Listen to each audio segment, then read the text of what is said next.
Terrible. Terrible.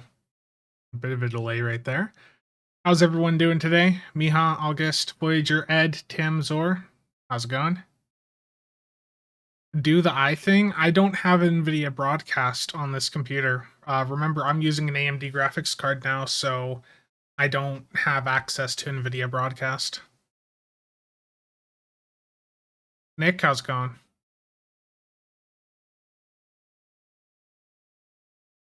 So I did pick up, you guys saw this in the video that I did the other day, but I picked up these little lights off Amazon. There was some lightning deal. I got pinged about it in a Discord that I'm in, and it seemed to have worked pretty well for that video. Like the lighting looked a little bit better. My glasses are reflecting it a little bit, but I think the lighting definitely was a bit better. So yeah, I need to recap all of the news going on, and then obviously the main discussion for today is the layoffs and everything going on over at Cryptic.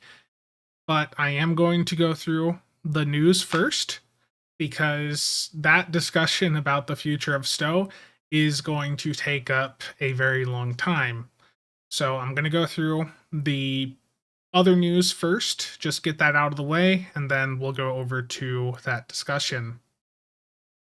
So let me go over here and move the camera up. I can click it. Go. The end is near, panic time. No, on the contrary, to be clear, and I've had to say this on Twitter and Reddit and a few other places so far, in every single video that I have done talking about the Embracer and Cryptic issues, I have repeatedly stated that I don't think Stow is going anywhere. But that's not good enough for some. Some people would rather have me not discuss things at all, but that is not a mentality that I believe in. Now you want a Spencer minifig? Terrible. Martin, how's it going?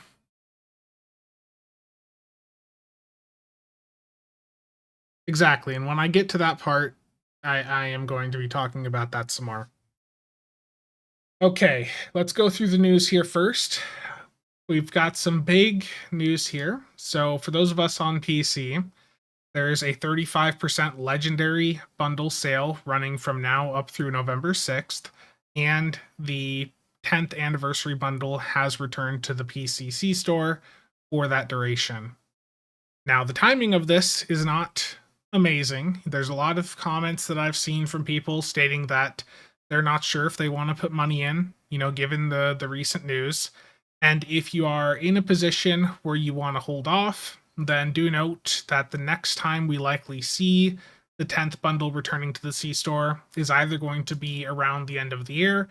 If they do it like they did last year, they had the 10th bundle return right around Christmas, and then it might return again around like the end of January. Personally, I think you're still fine to put money into the game, which is something I will talk about later on. But if you want to be patient, it should be available again one more time this year. We do have a double experience event running on PC also from the 2nd up through the 16th of November. So if you have any recruit characters you need to level up or get spec points on, take advantage of that. There is a Red Alert event active also at the same time on PC up through November 16th, and with it being a 2-week-long Red Alert event, you can get a T6X upgrade token from it. And the next big thing here is that something many of us have been waiting for since Incursion dropped was a Phoenix event to go in and pick up a ton of those T6X upgrades for our ships so that we can get the X2 upgrades done. That event is active right now on PC up through November 9th. So if you need to get any of your ships upgraded to the X2 status, you should take advantage of the Phoenix Prize Pack event, put some money in, get some dilithium, help bring the DilX backlog back down a little bit, and get your T6X upgrades for a fraction of what they cost in the C store. In the news video that I was working on the other day, that I scrapped as soon as the news dropped about everything going on with Cryptic, I went through and in that video, I did an opening where I opened $20 worth of Phoenix packs, and I got about 12 of the X2 upgrades out of it, along with 100 of the Phoenix upgrades. I'll catch up on chat here in a minute. The PC patch notes were, again, like last week, a lot of ship fixes. There were some fixes for firing points on ships this week also. And the reason that I think there was such a sudden surge of ship fixes and ship art related ones is because I think that there were people on the art team uncertain of what was going to happen. And if you look at a lot of the layoffs that have occurred at the various studios throughout this past year, the art teams are some of the hardest hit. So I think for some of the ship artists, they had things that they had been working on that they were probably going to put into a bigger content release in the future, like maybe the winter event patch. But with the recent news that they got over there, they wanted to make sure that everything they'd been working on was pushed live. And I think that's why we saw this sudden surge of fixes. There's also a bug fix for a fleet project, ongoing research projects 2, that was not accepting duty officers directly from contributing captains. That sounds fun. And I still don't know exactly what this was, but apparently some captains were able to have multiple ships active at the same time. I can only imagine that that was just atrocious with the loadout system. That doesn't sound like fun. The loadout system barely works in a situation where you have one ship. Now imagine having two ships active at the same time. Okay, I'm a little bit behind on chat here, so let me catch up before I get into the console side of things here. Spencer minifig. You know, Triz has like a little bobblehead he made. It's just a picture, but it is pretty good quality he did. Mark, yeah. The game is fine. The game is perfectly fine. Axel, how's it going? Sam? Finally got the Inquiry Bort bundle with the 35% sale. Very nice. It's pretty withered though? Yeah, indeed, Sark. When questioning whether to spend money on Stow, ask yourself this: how much do you pay for entertainment on average? How much time are you spending on the game exactly? With anything you're buying in the game, you know, make sure it's something you're going to use and get some playtime out of. Let me bring chat over because it sometimes doesn't show up in the VOD. Let me bring that over.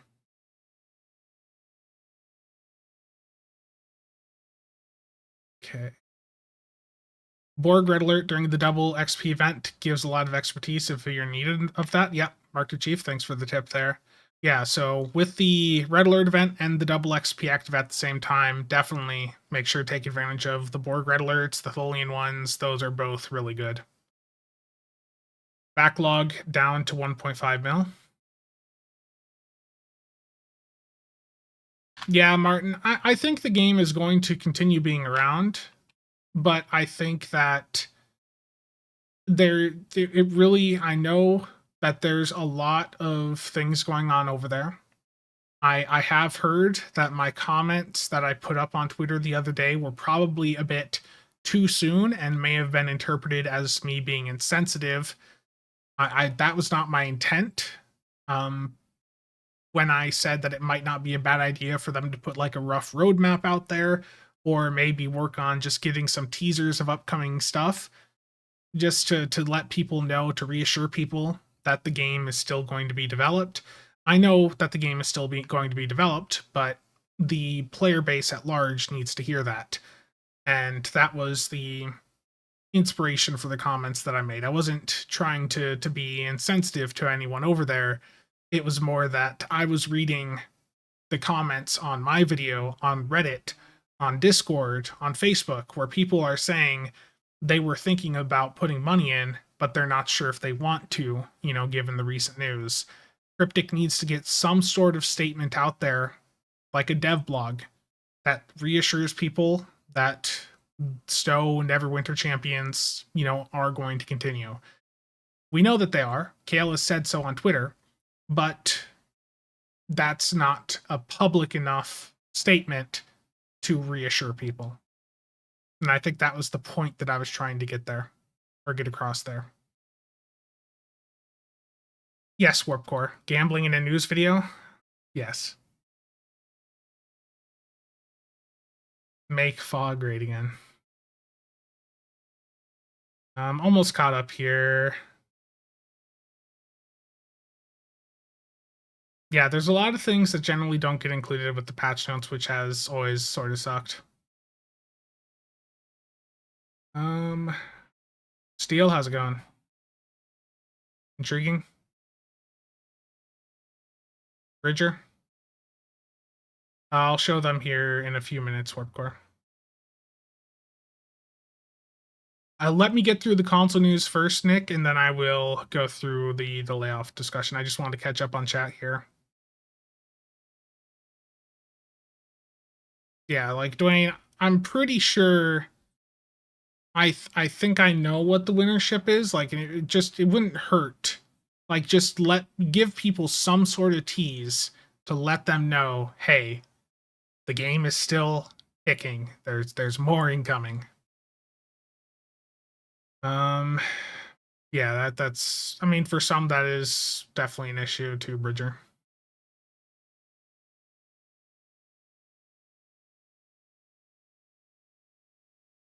No, I mean, Cryptic's communication's never been good. Even internally, it's never been good, to be clear. They've always had issues with that. Now we need gambling on a build video. Terrible. RDM, how's it going? Not one epic. Oof.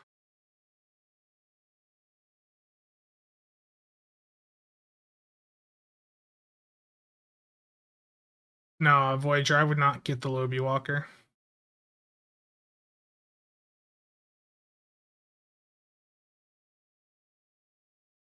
Terrible. I'm not going to say. I'm not going to give any ammunition by leaking anything that hasn't been announced. Sean, how's it going? Okay, let's go through the console news now, and I'll catch up on chat here again afterwards. And I guess one other thing too, this was posted for both PC and console, but Cryptic asked or commissioned, I don't really know, but they asked Tim Davies to create a MSD for the Enterprise F. These MSD pictures are generally quite neat, and they do have some wallpapers of them that you can go through and download. The MSDs or master system displays just give you an idea of what the inside of the ships looks like. I can't talk, but there's even a cetacean ops in the Enterprise F here. I'll have this linked in chat for anyone that wants to take a look at it. But it's neat, you can go through and see what like various parts of the ship are. It's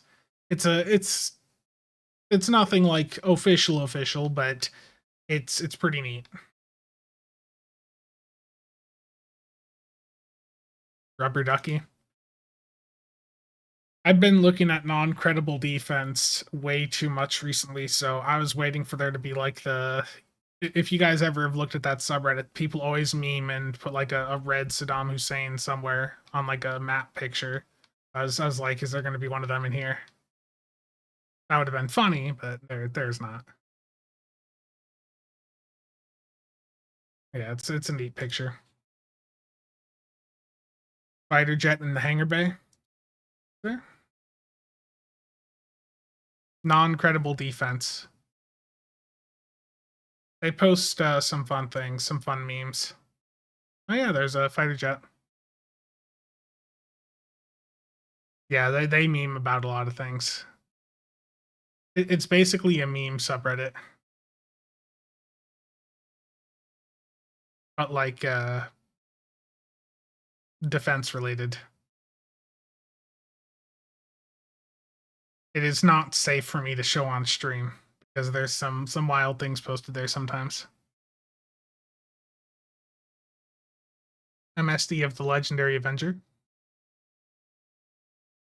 I can't show it. I can't warp core.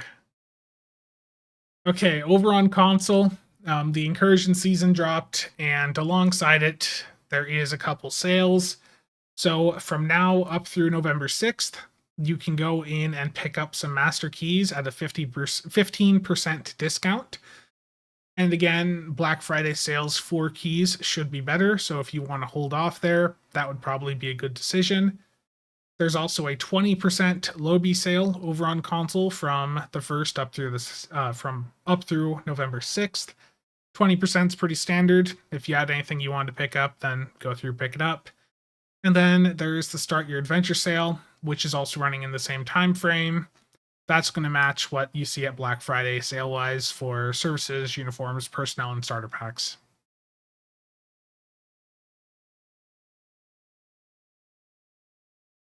Terrible warp core. I'm not showing that subreddit. And with the Incursion season, there is one new story mission, 2 new TFOs. One of the TFOs, Resistance to Starbase 1, is a literal copy paste of the existing Starbase 1, except you're going up against the Borg.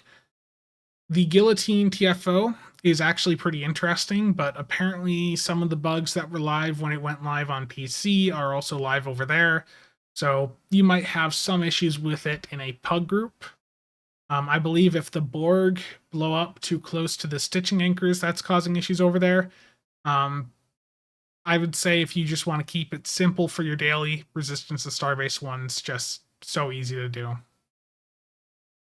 And alongside that, there is the X2 upgrades. So you can go through and upgrade your ship to X2 over on console. There's the Prodigy lockbox, which I think I said in a past stream, I think is probably the worst lockbox they've ever released. It's just really not good. The way that the kit frames even just spam your inventory is just obnoxious. The lockbox does have a couple good items in it, and I'm probably going to do a video just highlighting those specific items that are actually valuable. And the other thing with this Incursion update over on console is you guys get the Borg Tesseract event, where if you play either of the new TFOs or the new story mission or the prior story mission once a day, you can get daily progress in that event to earn the the Borg adaptation set, which has the Infinity Modulator rifle from Star Trek Elite Force. It's not a bad set. It's also not meta, but it is a pretty nice set to have on account-wide unlock. Let's see.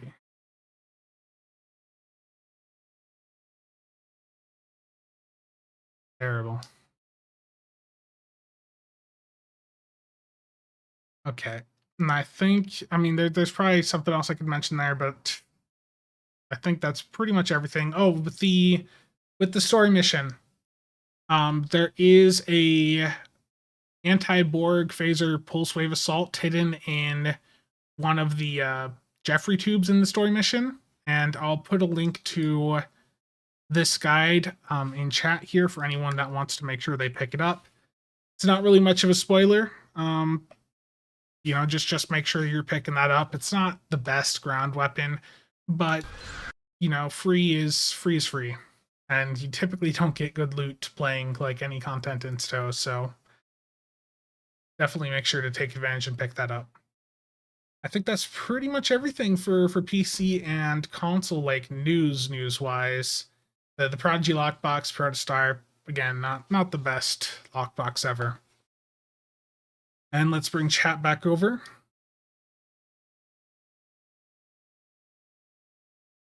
Never realized that there was a secondary shuttle bay. Yeah, there's some nice detail on that MSD picture for sure. I don't want my account to get suspended. If the account gets suspended, how do I get to buy more ships from Master Replicas? Where all the money goes. I can't let that happen, Warp Core.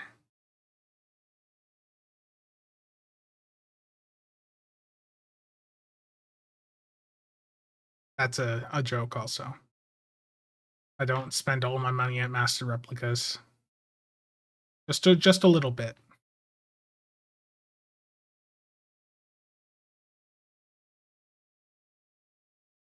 Story mission is easily resumed on console after crashing. So yeah, I have heard about some crashing issues over on console. That'll probably be fixed in the next week or two.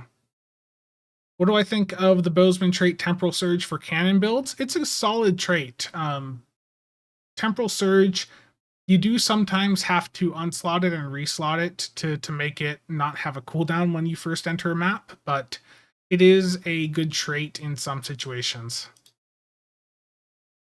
Kales, if you're listening, I don't think USPS has been here yet, so I do not have that in the mail quite yet.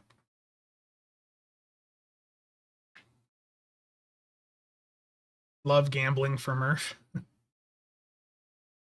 I think anyone who saw something about some people from the game getting fired are not good news. Don't need to be genius to think that way. So if you spend money every month, you will start thinking, yeah. That's why some reassurances from Cryptic would be good.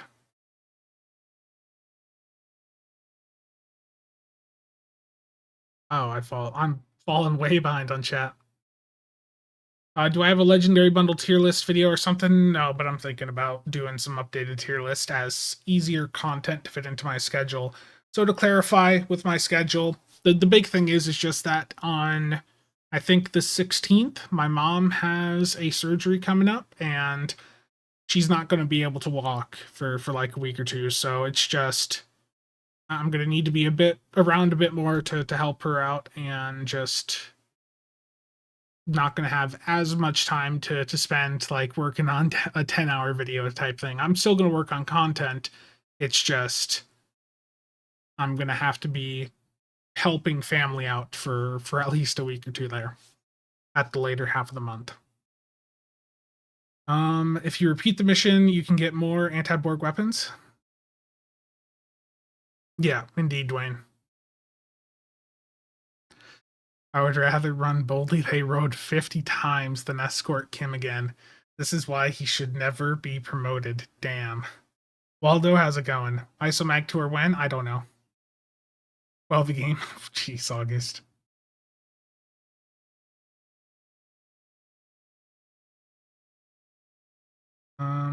Almost caught up on chat. I think you're still fine to put money into Stow. And I'll talk about here when I am done catching up on chat.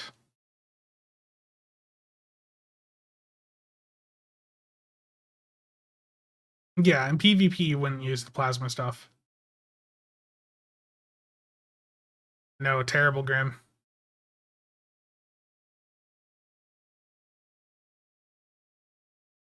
I don't know Warp Core. Yeah, with I forget what it is exactly she has. It's like a bone, like something spiky on the back of her foot or something, so they have to go in and like cut it off or like sand it off or something. And they apparently have to reattach her Achilles tendon or whatever in that foot. I don't remember the exact specifics, but she's been having a hard time getting around.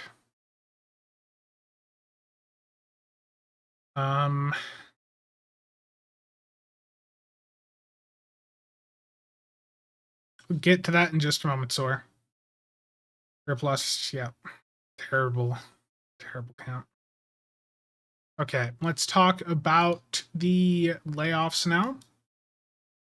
So, as I talked about in the video I released the other day, the initial impression I had was that the layoffs were largely targeted at the unreleased projects that Cryptic was working on. And everything that I have seen since reaffirms that idea. There have been a handful of individuals who were associated with Stow at some time in the past, and in the case of the acting QA lead, they were the acting QA lead for Stow. But for the most part, everyone that was let go was not actively working on Stow, but there were some that had fairly significant contributions to Stow in the past. And the Stow Wiki Twitter account does have a good thread breaking down some of the work that they had done in the game in the past. for Ian Richards, or Jam Jams, as some of you may know him as. He had worked on many notable ships over the years he was on the Stow team, and a lot of these ships are ones that many of us have still enjoyed flying to this day. So losing him is, as Kale and the others put it, that is significant talent that Cryptic lost there. There was Joe Jing, a principal lead character artist who had worked on some of the character designs for the Iconians, Borg, the Undine, and more. There's also Bill Yeats, who was the art director for a few years and was on some 10 Forwards a couple years ago. And then there was the acting QA lead, Christopher Andre. And I don't know what the overall impact is right now for the QA team. Let's see. Yeah, Nick, the isomag sales dropping off is because of lots of supply and not much demand. No, Cryan is still there, I believe. I like the QA team has 3 or 4 people on it, so the only one that I have seen that made a post stating that they were let go was Christopher Andre, the acting QA lead. I haven't seen any post directly stating that others on the QA team were let go. And for Cryan, I don't think Cryan would be going anywhere. No, Cryan is. On a second. No, this is Cryan. Different people.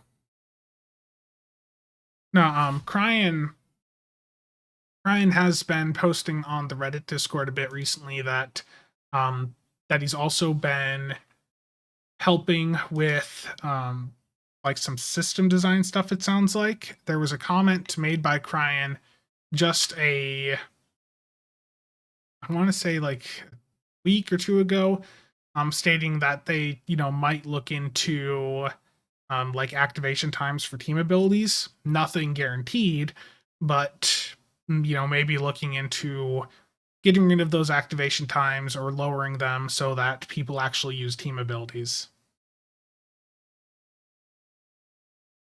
Yeah, Warp Core. I know the name sounds similar, but it is not. It's not the same person. We're the QA team now. Terrible. Always have been. Okay.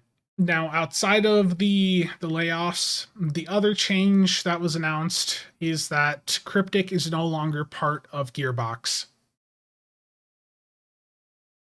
Basically, they are still part of Embracer, but Cryptic Studios is now going to operate under Deca Games rather than under Gearbox. So they have just been moved to a different part of Embracer. And the reason for this is likely because they might be entertaining a sale of Gearbox, but they wanted to retain ownership of Cryptic. As the financial reports have stated in the past, Cryptic with Stow and Neverwinter was still pulling in a decent amount of money per what they were saying. So I think they want to retain ownership of Cryptic, but they still want to sell Gearbox off. I don't know, Zor. Cheops missed the beginning, but profiting from others' misery, I see. Oh, of course. Now, yes, and to be clear, that video I released the other day, I released it and didn't change any of the settings for anything. So when it initially dropped, it did have monetization enabled like every other video that I put up on the channel. I did turn monetization off the next morning when I woke up. So I know there were some saying that I was trying to profit off others' misery, but I did go through and turn that off the following day. Yes, I made $7 off of it. I'm sorry that I forgot to hit that button right away. Now, for the longer duration news videos, I'm not going to turn monetization off on those. Some of those news videos I do spend some time on. Time that I could have spent doing real world things and earning money that way. So I do monetize the longer duration news videos, yes. YouTube playing an advert right now is perfect. Terrible. Now, Goss does have a video that he put out talking about Deca Games, and the statement that he had mentioned is that Deca Games, basically their entire thing is that they take older free-to-play games and they keep them around and they keep monetizing them. Now, we don't know exactly how Cryptic is going to work under Deca, but it does look like Cryptic on their own has about as many people working for them still as Deca Games has in its entirety. So for me, I think that Cryptic is still going to largely act independently. They're just going to probably, what this is probably going to do is replace the Gearbox logo on the title screen of the game with Deca. That's probably what's going to happen. I don't think Stow is going anywhere, and I think the fact that Embracer moved Cryptic under Deca Games indicates that they want Stow, they want Neverwinter, they want Champions Online to all stay around. They want the games to continue getting development so that they're still making money off of them, and they just want to keep the status quo. They want to keep these older games churning a profit, and they want Cryptic to focus on that. Not retirement, like life support, yeah.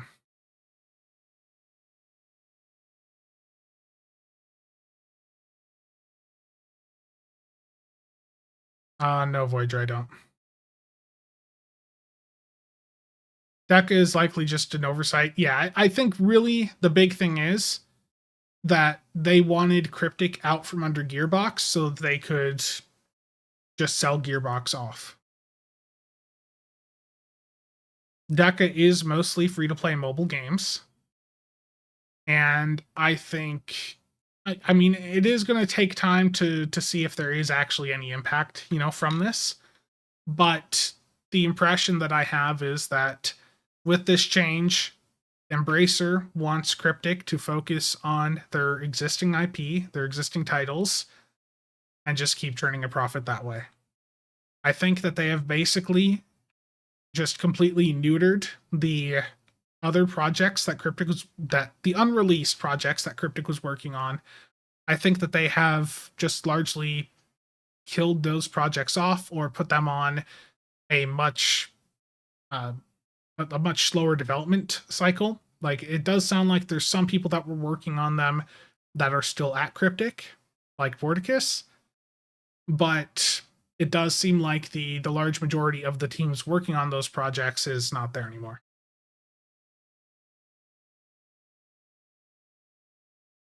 Yeah. Chili, how's it going, man? Best wishes to your mom. Thank you.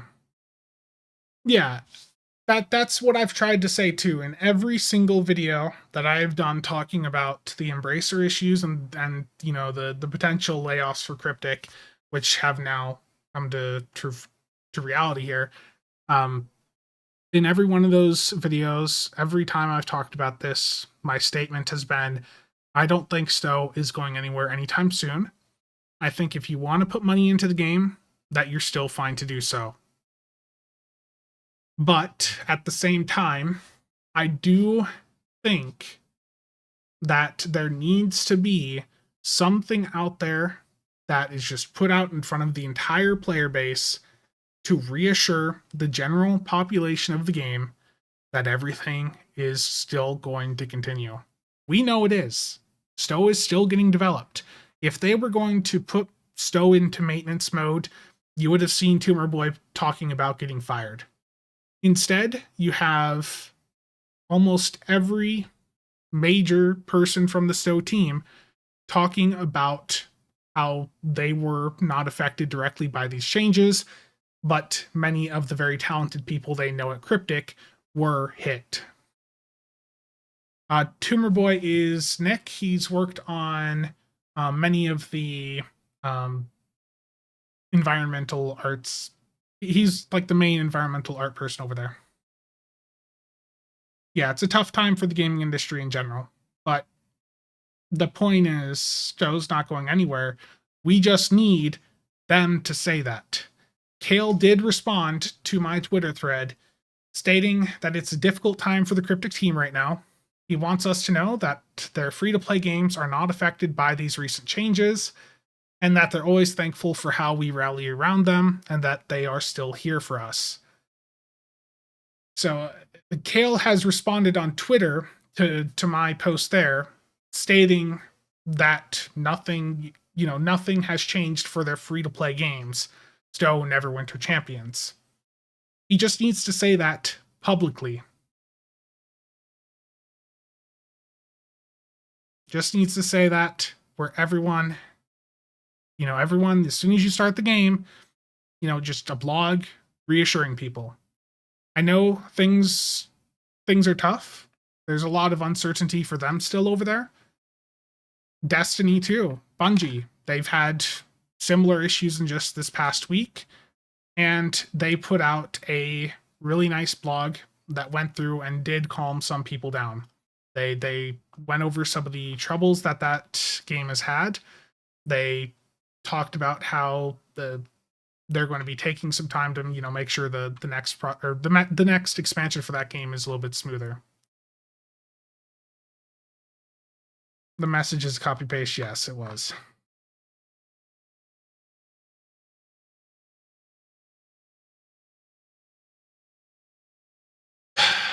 McStud, how's it going? Yeah, Stu, I fell asleep way too early last night. I think I missed you, K-Wolves. I caught Nick and Rob for some D2, but the rest of you guys, I fell asleep so early.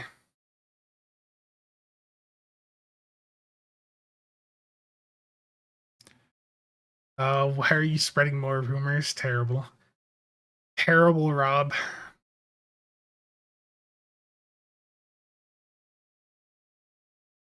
Stow is going nowhere is exactly the problem. Yeah, and the thing is, with everything going on here, I think the game is still going to be developed, but at the same time, I think it's going to be more of just the status quo. Like, the current release cycle from the game is probably what you're going to continue seeing.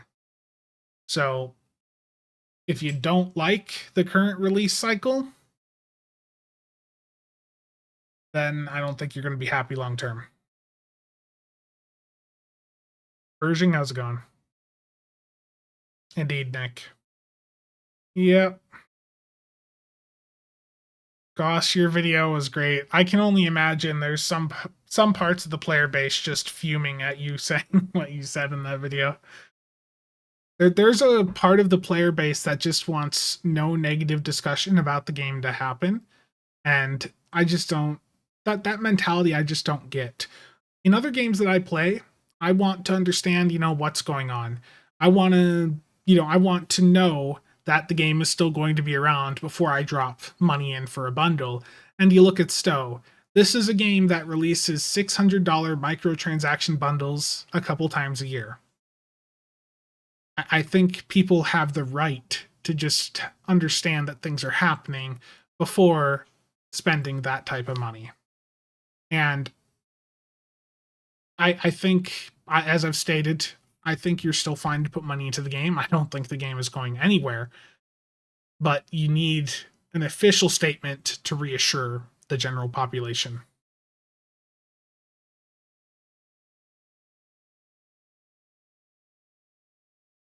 Stu, how's it going?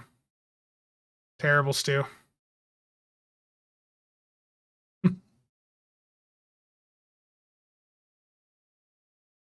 Terrible, Grim.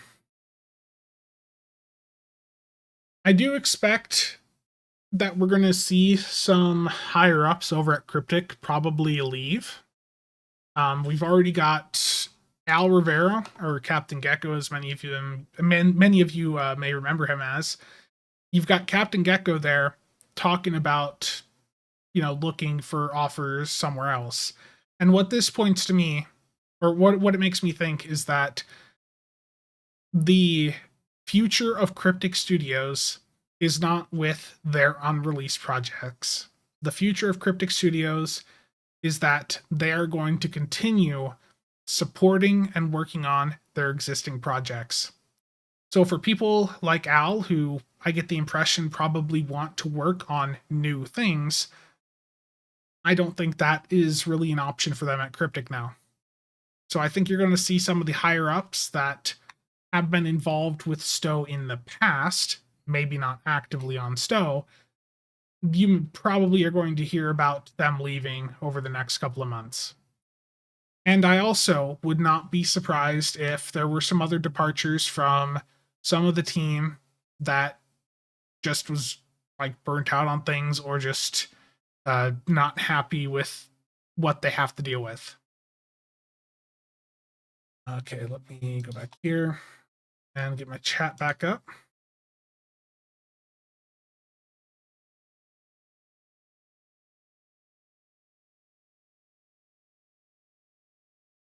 Pretty much, Matt. Yeah.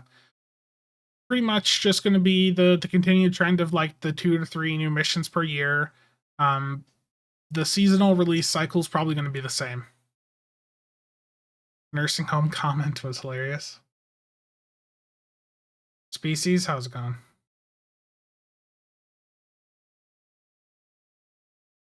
I think if you want to get the 13th bundle, you're still perfectly fine to do so.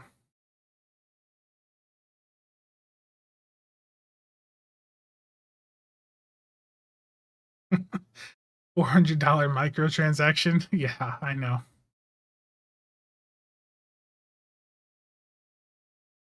Yeah, I mean, in an overall statement from Embracer, even that would probably be better. Stating what they want from Cryptic long term, just to reassure people. Is the dummy still not fixed over on Triple? Honestly, I haven't checked. I know they did a patch not too long ago. I did send Cryan a message about the dummies, but I get the impression that things have been a little bit hectic over the past month over there. Gambit, yeah.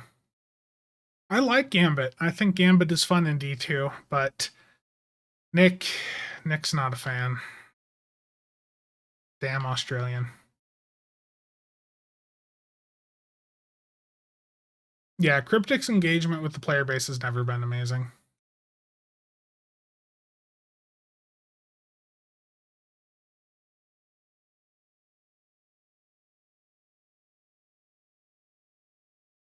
I'm way behind on chat.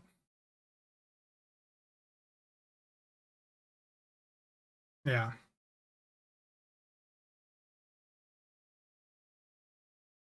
The Maelstrom got buffed back up, John. The Maelstrom got buffed back up.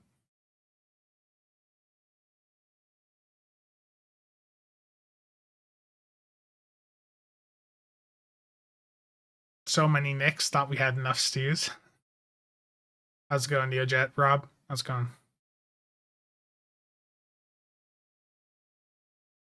No, we're not getting a new season in December. There's going to be the winter event starting up in December, and then there will be the anniversary event at the end of January. There will be another story mission around the April-May timeframe, and then another story mission around the, like September, October timeframe. It's going to be similar to the layout of how this year was. Like that's the future of Stow, is that the development cycle you see now is how the game is likely going to continue. Yeah, the Maelstrom is good now.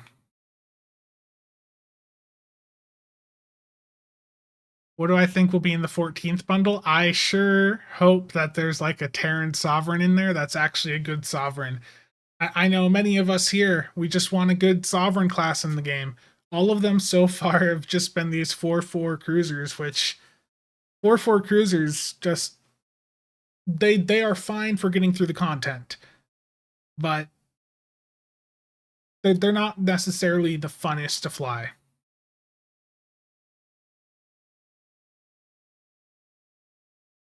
Yeah.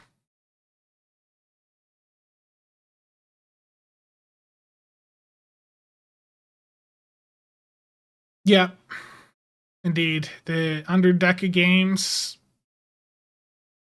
it's a question though of how connected is Cryptic going to be to Deca?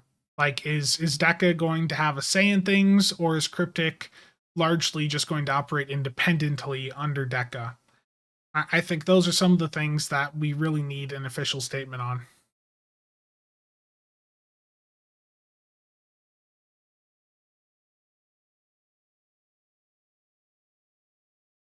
Stew, Mixed Stew, I think I think Mixed Stew's a little burnt out on things, but Stew is also busy. Um,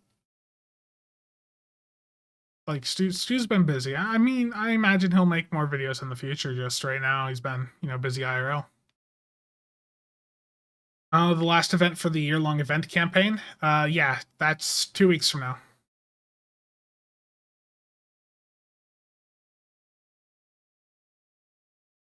The mirror themed story plan, or like this current story arc that we're in, that's supposed to run through the 15th anniversary, is what he said. So 2025. So content for the game for the current storyline is already planned for the next year and a half. It's what I hope for, Warp Core. I don't know anything about the 14th anniversary bundle, to be clear. I don't know anything. It's too soon. To be blunt about it, leaks about the anniversary bundles don't start dropping until like the first or second patch of January. To be perfectly honest about it.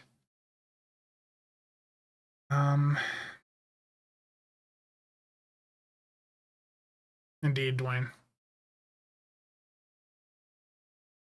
Marked Chief, why would you even say that? Be a 3/5 sovereign? Steven, how's it going?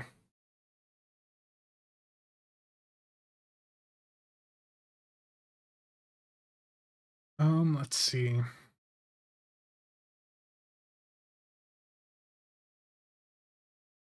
Yeah, I think anything you buy right now, you're still going to be able to enjoy for the next several years.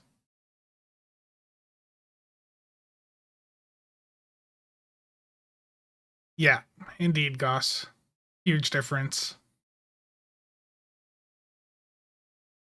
The next event that we get is the Feast event, which is going to be a rerun of the one that was run last year.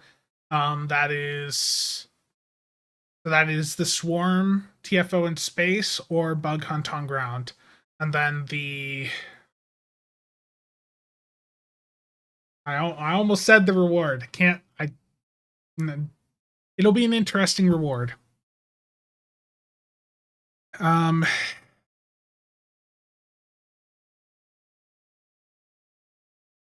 your Borg suck. Alan, how's it going? First strike bundle is good, yeah.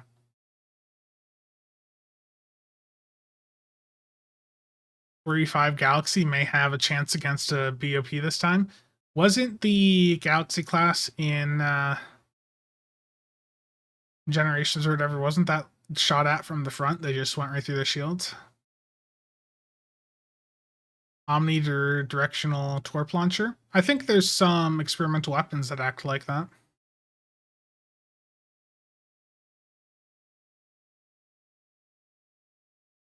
Gotcha. No, that is correct. We did not get a fall seasonal event ship. So in the past couple of years, there was like the was it the Terran, um, like the Gagarin warship, Mir Gagarin or whatever. And we did not have a ship like that this year. Terrible, Sean.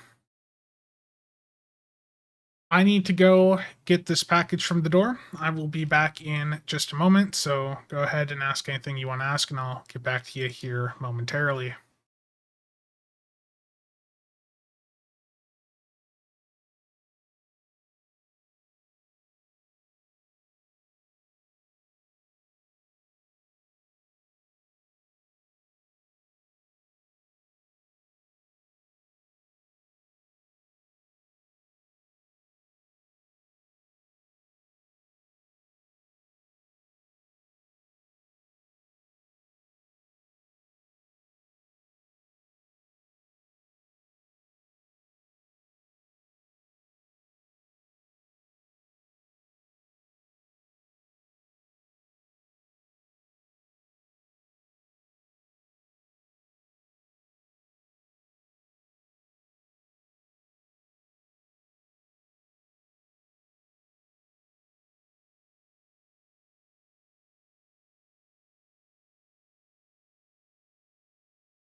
UPS at the door? Terrible. That is the answer.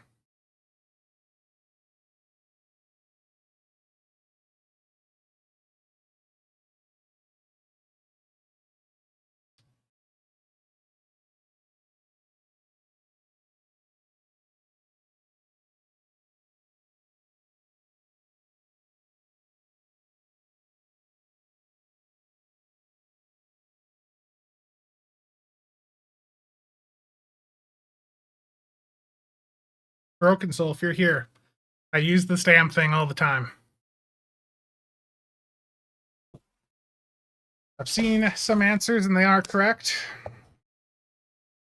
I can open the box here.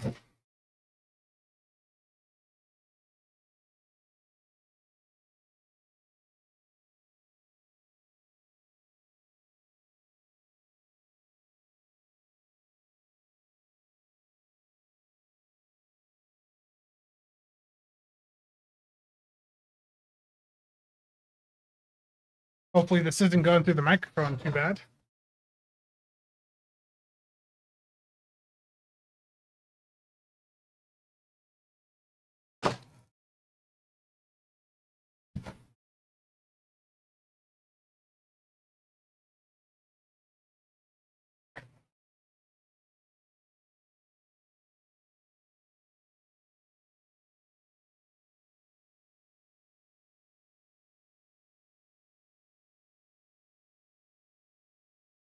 And when I bought the others, they had a promo for some BSG ships, so I got this and the Loki for like, I think it was like 15 or 16 bucks a piece. So that was a pretty nice promo. Are we frozen? Do you guys not see me?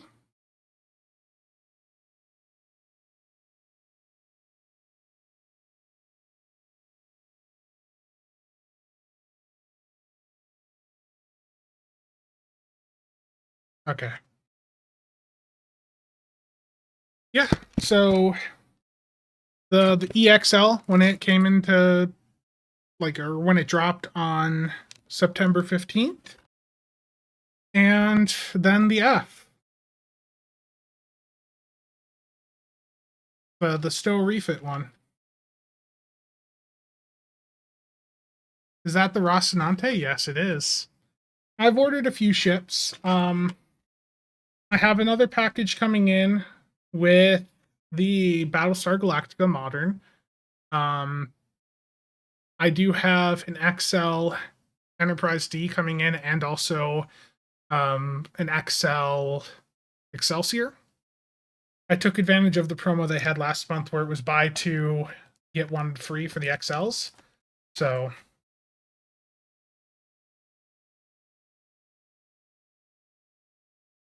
I wasn't initially into like collecting all these ship models, but now that I got a few, it's an addiction, you know? And still, even as expensive as some of these ships are, it's still cheaper than Stow. Yeah, the Rocinante, you have to be really fast with the drops. If you're going after something that has limited supply, you basically have to focus on just getting it and try to like practice going through the checkout in like a couple seconds.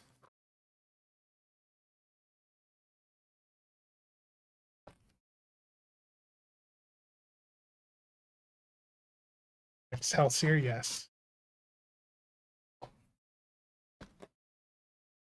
What is the way to get the Domino console? An Epic Phoenix token.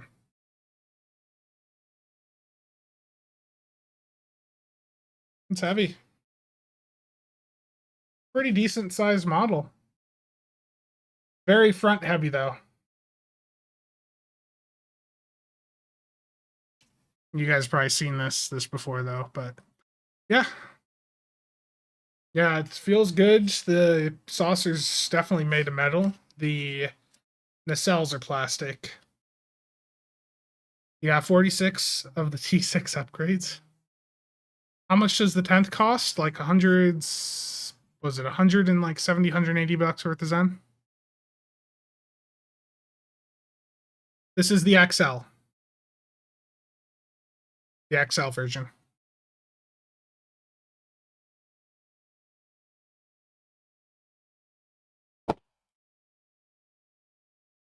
I think it's probably like or like what was this? First Contact, probably.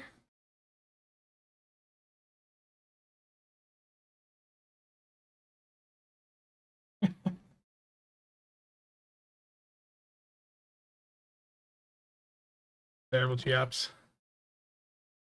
And for the yeah, First Contact would make the most sense.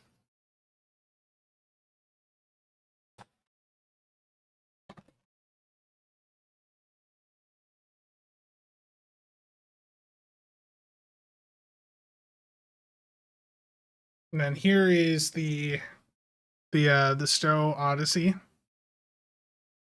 Again, you guys have probably seen videos of these in the past from people like looking at the models here a little bit. I don't know if the camera's going to focus or not. This is definitely a smaller model than the XLE, but I mean that was to be expected. Could I rate the T6 Runner 1 through 10? I mean, it's got a good spec combo on it, so it doesn't have full specs, which I would hold against it, but I think that'd be like still a solid like 7. Have I done my civic duty in order to an XL universe? No, I have not. Yeah, Rocinante's from the Expanse. Did I miss anything in chat here?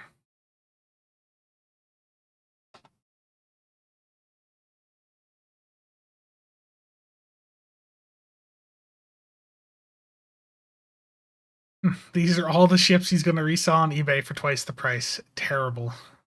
I have one ship that I've ordered that is like somewhat a plan for. When I did the buy two get one special for the XLs, I got myself an XL Enterprise D, the Excelsior, and then I did get a second Excelsior with the intention of reselling it to cover the cost of the first two. The BSG Vipers, yeah, they have a Battlestar Knight coming up on the 7th that is gonna be very, very painful.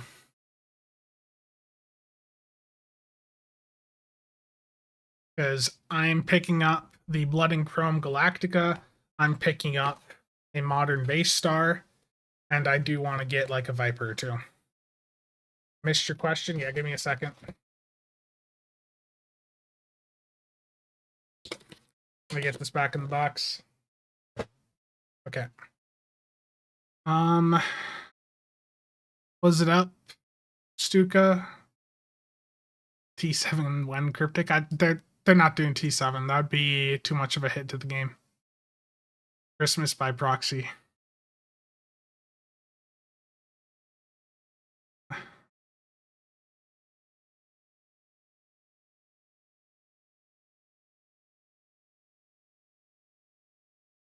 So there's going to be a Federation night for Master Replicas in like a week and a half to 2 weeks. And I think they might have multiple versions of the F that night. So definitely keep an eye on things then.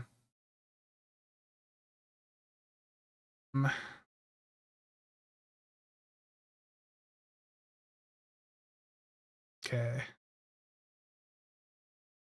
Bought the First Responders bundle yesterday and got a free T6 ticket. What ship would I recommend, or should you just store it for now? Store it until you have something you want to pick up. Absolutely. When in doubt, just toss it in the bank. Terrible Chi-Ups.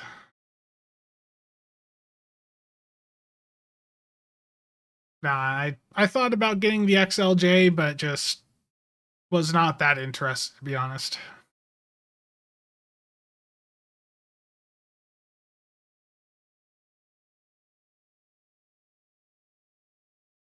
I'm far behind on chat. Okay, not that far.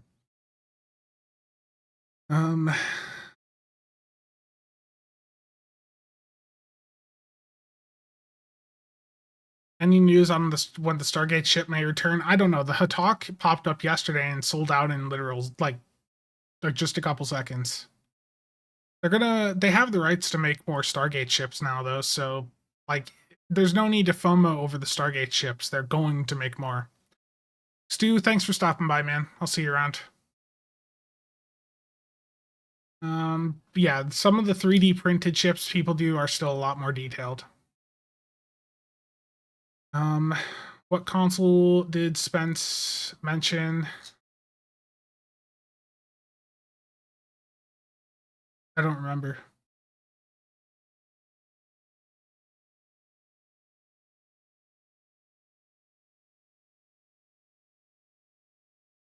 Almost caught up. Yeah, T6X2 is basically T7 at this point. What's the best way to get notifications about Master Replica drops?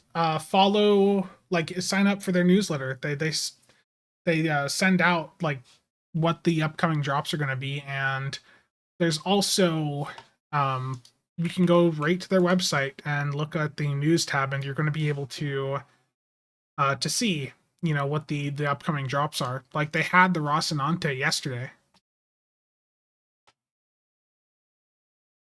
For me, like I want that Blood and Chrome Galactica. I want the Mark III Viper, but sounds like they're not going to have any more of those until like February now.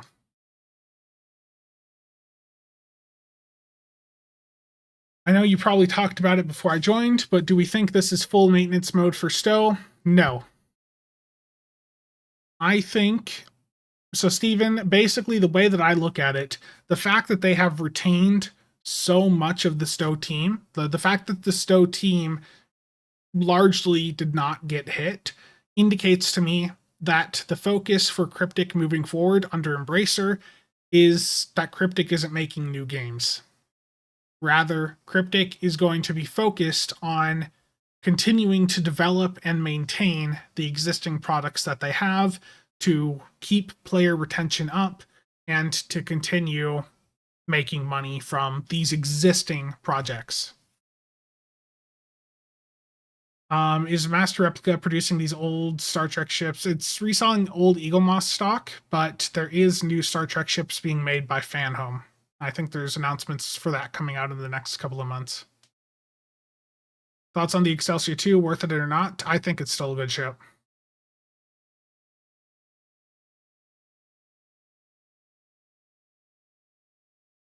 The First Strike bundle? Yeah. The First Strike bundle is still really good. And honestly, the Maelstrom Torp is pretty damn powerful. even if there was hypothetically a new version of the Maelstrom introduced into the game, I think that the old Maelstrom would probably, still retain value. Hypothetically. STO makes money, Embracer needs money, so I doubt they will put any of their MMOs into maintenance exactly.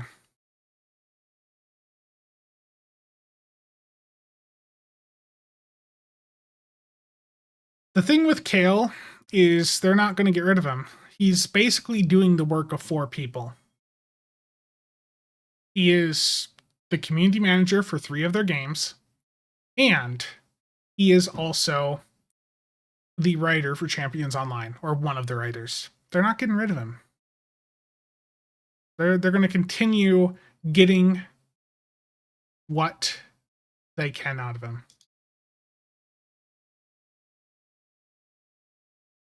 Kathy, how's it going?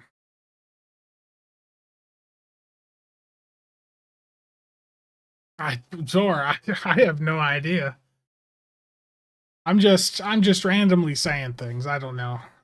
I just randomly say things sometimes. Yeah, turn some not so lucrative things like retrain tokens into deal sinks, absolutely. Yeah, there's a lobby sale on console right now.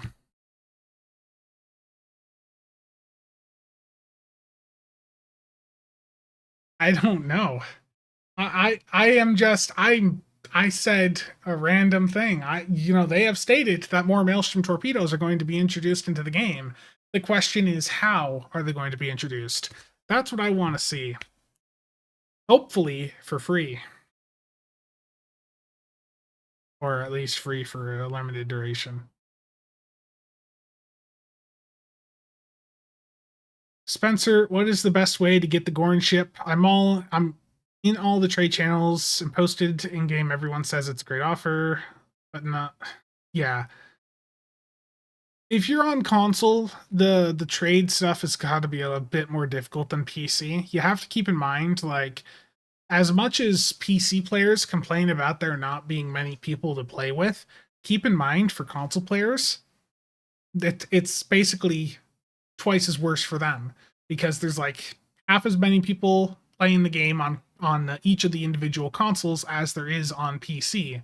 So combined, console probably adds up close to the PC numbers, but everyone's on their own servers. So it makes things really difficult. Yeah, honestly, like, I know he gets a bit of backlash and there's some things that he could handle better for sure. But they are definitely overworking him. It would not surprise me if he jumped out at the first new opportunity that he received, to be honest.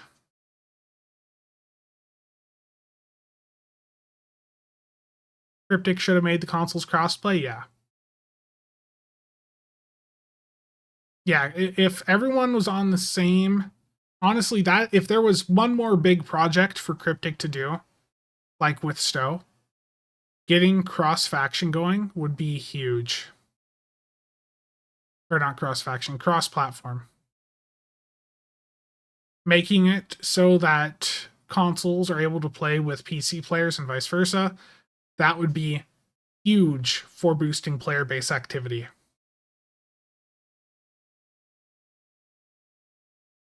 And imagine if it worked like Destiny 2, where you want to play it on PC, fine. You want to pick up a controller, play over on Xbox or PlayStation, fine. It doesn't matter. You can access all your characters, any platform. If the game worked like that, that'd be cool, but it doesn't. It would be a lot of work to get it done.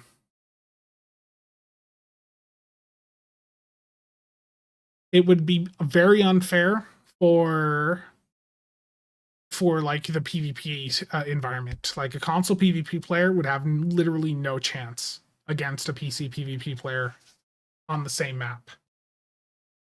But I think for the longevity of the game, that would be one of the best things they could do. But yeah, there would be issues with it. It would hurt PvP. And I know we meme about PvP, being dead, but that is one of the few things in this game that people can do where they have like a benefit from going out and picking up all the new gear and things like that. The majority of the content in the game doesn't require the builds that we put together. You don't need one of these $1,000 DPS builds to play advanced TFOs, PvP is like one of the few places in the game where you can take a build that you've put a lot of work into and actually see benefit from it. Crossplay toggles for PvP, yeah, then that'd be fine.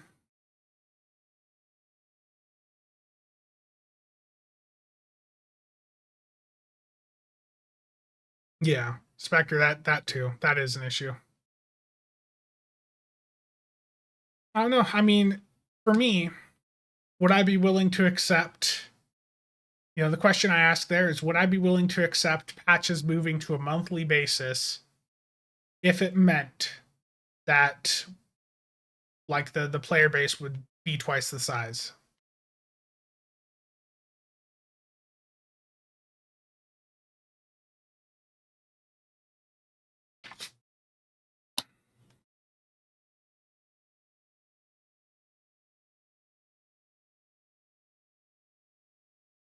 Yeah. Okay. Let's head in game. I think I've said pretty much everything to just say there. Like, at the end of the day, I don't think the game is going anywhere. There's no indication that Stow is going to shut down.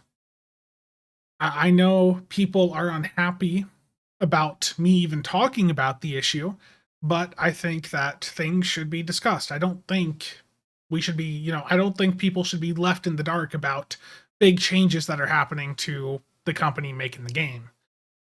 I think people should be informed, especially, like I said earlier, given the cost of things in this game. So I don't think Stow's going anywhere. I think if you buy things in the game, you're still going to be able to use them for a long time.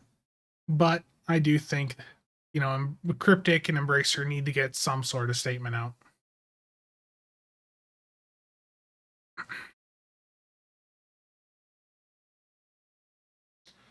STO season pass incoming. Oh no.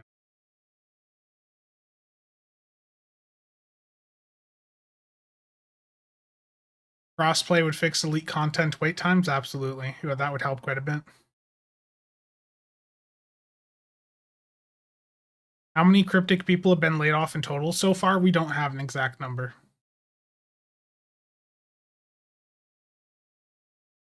Uncertainty kills MMOs? Yeah.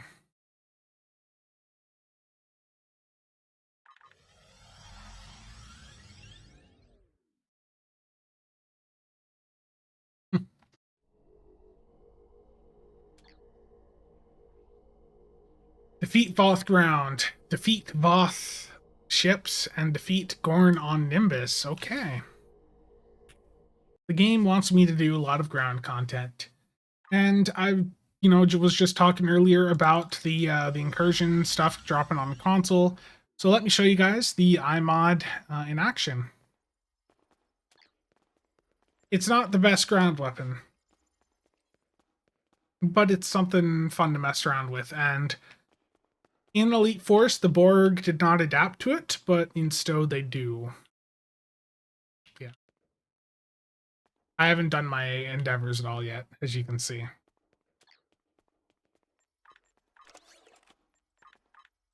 So on another note, I did see, aside from the frustration at me talking about these things at all, I did see on Reddit that there were some accusations popping up about me being a gold seller, and things like that. So I think I might address the accusations and stuff like that in a future video. I generally try to not do too much drama on the channel. anymore. I've certainly done drama videos in the past, but I just feel like just saying I'm a gold seller. I know I've memed about it a few times, but I think it's been pretty clear it was just a meme and not serious, you know? I mod ground weapon? Yeah. Okay, I need to go over to the Voth battle zone here. Yeah.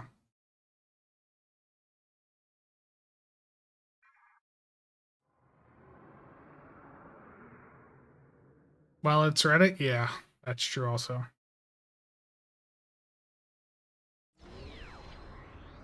Bot farm manager. Terrible.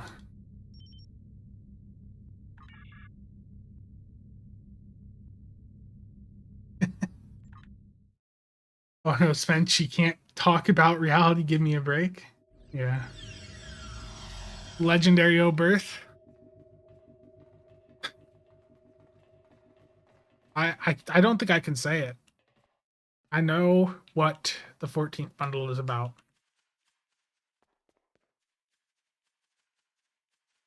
It's the whale probe. Could you imagine if it was actually the whale probe? Like there's legitimately people that want that. But with like the citation stuff that from like lower decks, that would honestly I could see the meme aspect of that. Legendary California.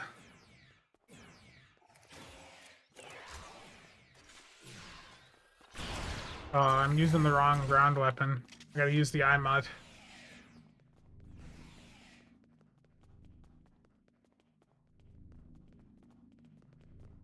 Wild Crop Duster, how you doing? Eldon is a thing. I would like an updated Cardassian ship. I did go through and fix the firing points on that with the patch this week, so I don't know. I mean, an improved Keldon would be cool.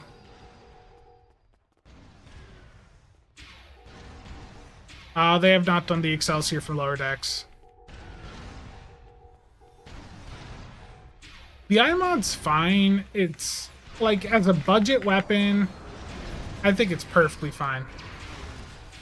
The secondary fire on it will do damage to a group of enemies in a line. Like, it's not the best weapon in the game, to be clear, but it is good enough that you can take it into content. Like, I know on some of the Into the Hives that I've done on some of the past streams where I was using this, I've gotten like still a couple K DPS in those runs.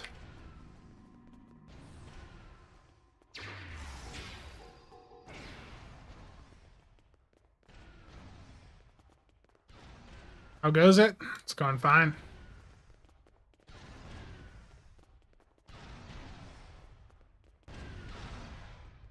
Imagine a Borg bundle with an assimilator and probe. They did say that the assimilator was designed to be like player flyable.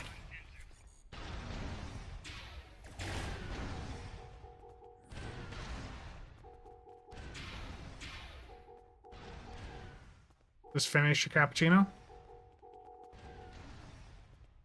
I should have picked some up at Sam's earlier. Without grocery shopping and at Sam's, they had a thing, a French vanilla cappuccino. Was tempted to grab it, I should have.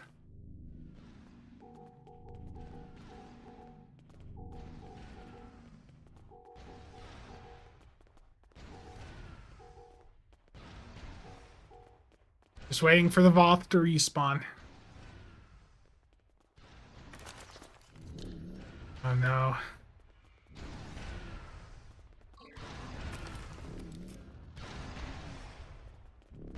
Nice. Fall extender? Yeah. I really wish there was a fall extender, but I don't know why we don't have a good one yet. Is Cryptic worried about everyone only using fire at will like the old days? Like, that's the only thing I can think of. The crew mechanic? You mean you take one torp hit and your crew's dead?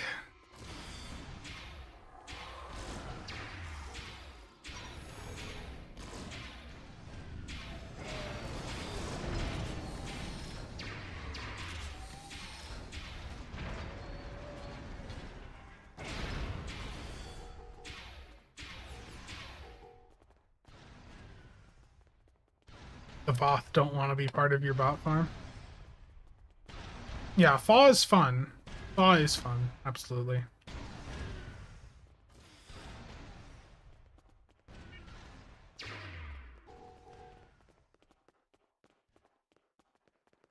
I think we still have some of the Picard Season 3 ships to get.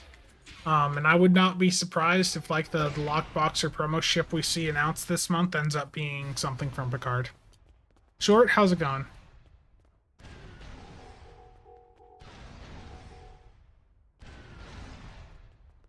So yeah, this is what I do for the defeat Voth ground endeavors. I basically just sit right in this area and kill the enemies at the 5 points, and then just wait for them to respawn. Disco D7 with ISOs and CSV, yeah. Terrible.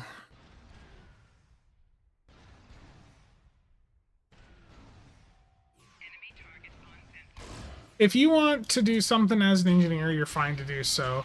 Like, if you are trying to do min-max level DPS, then playing an engineer, not exactly the most optimal. But for general gameplay, and literally for getting through any content that this game has, your class does not really matter. If you have your build set up on an engineer, perfectly fine. If you were trying to set top of the table DPS records, you'd have issues with it, but if you're just playing the game, your engineer's fine.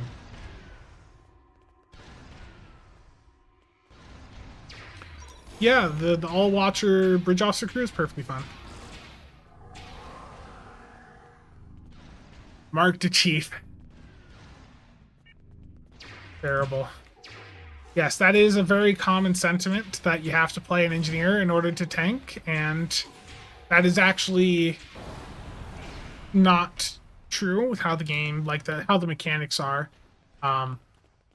If you actually are looking to like min-max a tank and set up a super effective endgame tank, then doing it on attack captain or a side captain is generally better at like an endgame level. An engineer tank is still perfectly fine. To be clear, engineer tank for 99.9% of scenarios, perfectly fine. But in the 0.01 where you're doing like a min-max run or whatever, then there's utility that those other classes provide.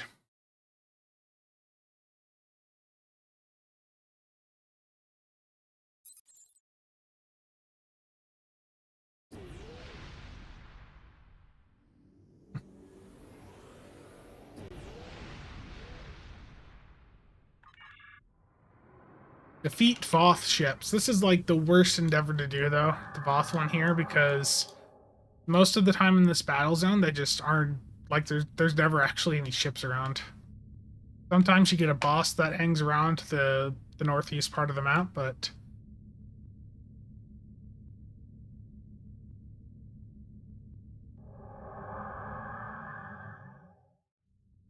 Aftermath Patrol, yeah. Usually, if I have a Voth one, I just queue up for Storming the Spire, typically. Thought I saw red. Oh, here we go.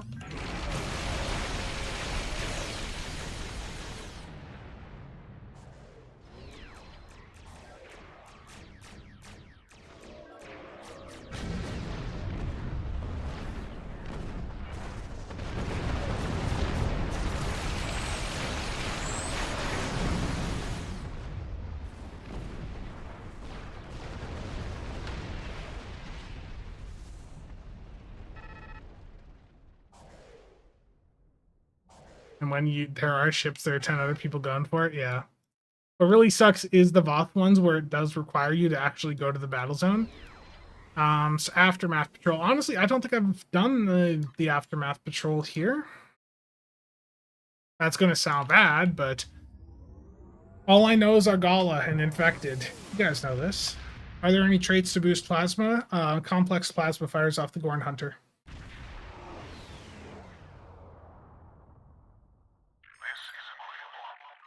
This is Cooperative Cube 1138. We are here to help.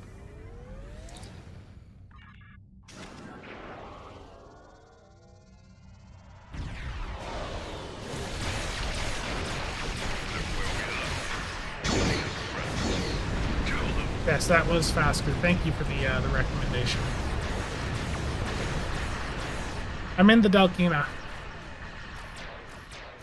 This is a Romulan ship. It is from, was it season 1 of Picard?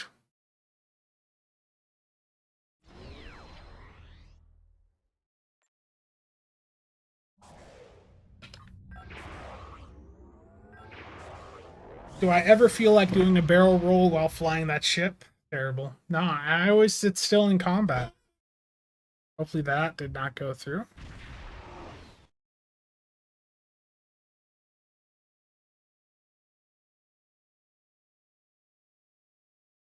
The microphone is very squeaky. Okay.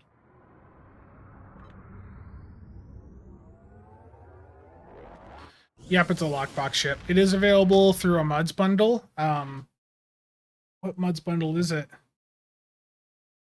One of the MUDs bundles has it. I don't remember the name of it.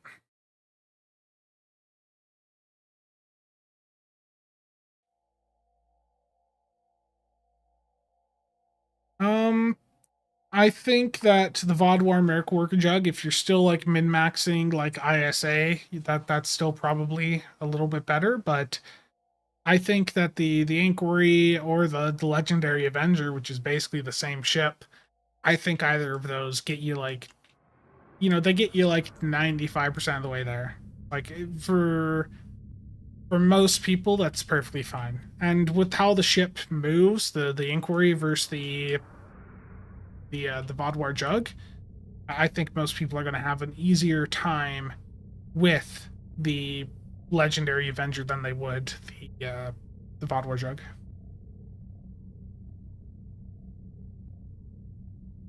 You would think. Oh, on the topic of these Romulan ships, hold on. Hold on a second.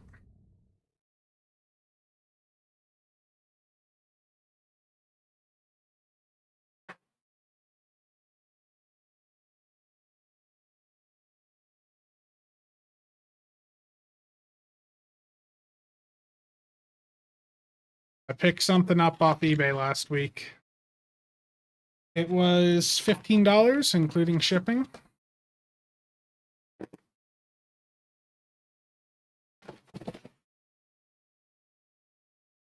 It's not the Delkina, but it is one of the Romulan ships from Picard. This is like the little bomber thing that you get that flies out of your ship with the Delkina console. This is the little bomber pet thing. I saw it pop up on eBay for like I said, like $15, shipping included. I was like, sure, why not? I think it's a neat design. Sort of reminds me of like like a stealth bomber, like a B2 or something. Um, it'd be neat to have that as a flyable ship in Stow.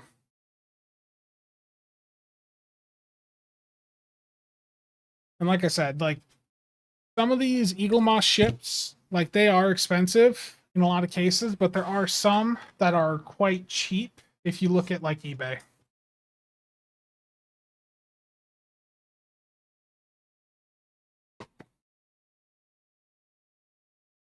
More shuttle content? Shuttle content's dead.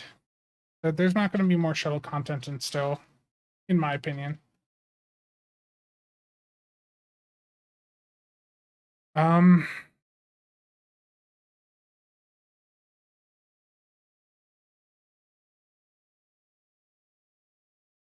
Juggy's like flying a school bus into battle. Damn, that's true. In game. Think Batman throws those at people? Yeah. Um, Liz Harrison, are you talking about, do you have like an actual tier 6 promotional ship choice pack, or do you have the event campaign one? I only ask because, well, I guess if you had the event campaign one, you'd be able to just pick the crossfield refit. Um, so yeah, if you have just a promo choice pack, any of the ships from that, like VOD Jug, the D7, um, the Disco flight deck carriers, those usually sell pretty well. The Connie 3, like any of the ships that are notable in there should sell for more than what the crossfield refit should cost. Like those are more valuable ships.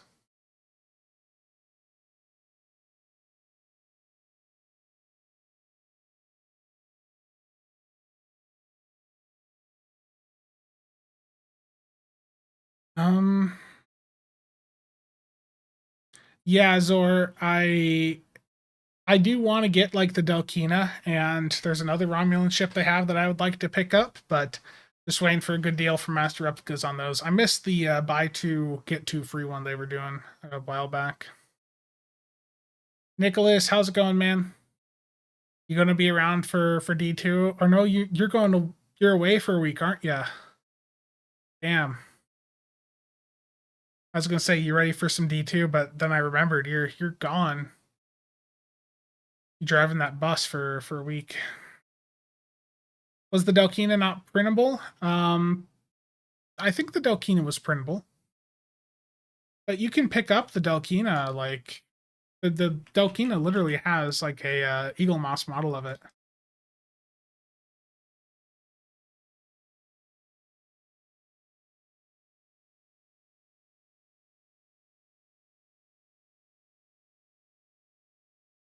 Yeah, so this is the one here that I got on eBay. The Romulan vessel that, like I said, it was like 15 bucks. This one here, the Romulan Warbird, I would like to get this one eventually. I think the design of it looks neat. And there was a video I was working on that sort of just fallen to the side for the time being, where I was theory crafting like what the top energy weapon platform would look like, and as like the ship that I was using for like the ship concept, this was the ship. Like I just think that the design is neat, and I'm just thinking, just imagine that as like a do platform or something in Stow. That'd be pretty neat. But they do also have the Dalkina. It's just that given it's one of the smaller sized models, it's hard for me to justify spending, that type of money on it. If it was like 20 bucks, it'd be different. I think I could reasonably think about it, but 35 for like a 5-inch model there just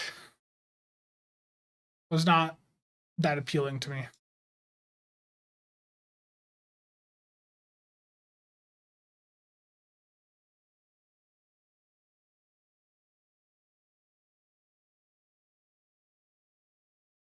Oh, I mean, you probably can 3D print it. I think the Delkina would be very printable.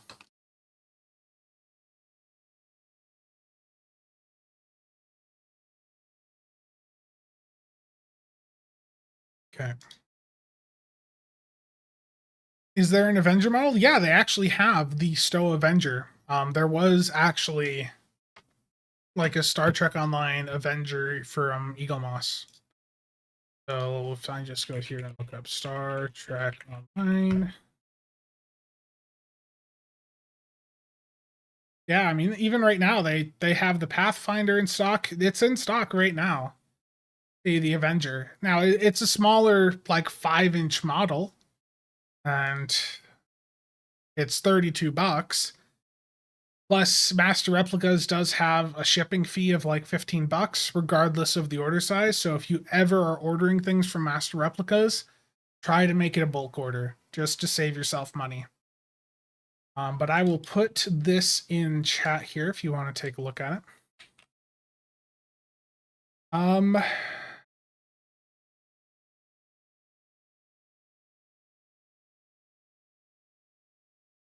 35 for a model that size is cheap. Yeah. Well, time to leave. Have fun, Spencer. Thanks for stopping by, Nicholas. I'll see you around, man. They would have run out of material printing the big Romulan Valkus. Damn. Oh, I'm gonna do a drama video, Nick. Gonna be a bunch of trouble.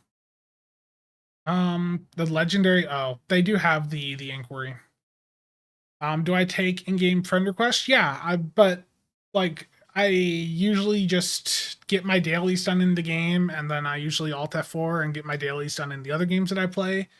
I don't really do like random TFOs, but I mean, you can send me a friend request. It's just that if you do see me online, I'm probably standing AFK near an exchange console and probably am not looking at chat very frequently. So just keep that in mind. Healing ground, you guys know what that means. Are the Emperor's lockbox worth opening? Honestly, if you're opening older lockboxes, I would just go for Infinity. Axel, thanks for stopping by. Yeah, and they do have a full breakdown over on Wixiban. Yeah, if you ever want to look up like Eagle Moss models, Wixiban is incredibly handy. Where did this go? By AFK, he means he's managing his various bot farms? Damn. Really doing me like that?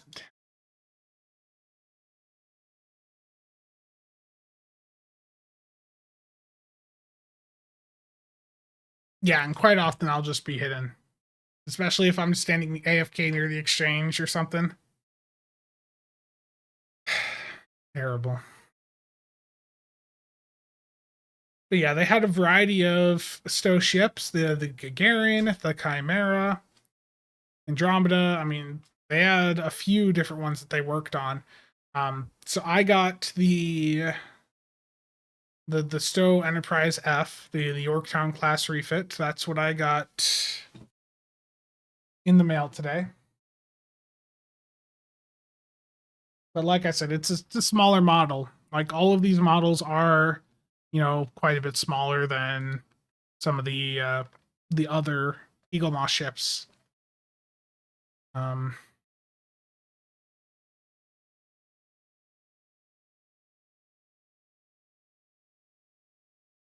Yeah, they also have like the Pathfinder.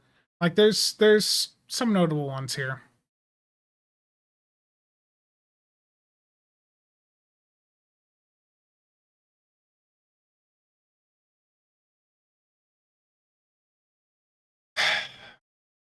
Terrible Voyager. Some people actually believe that.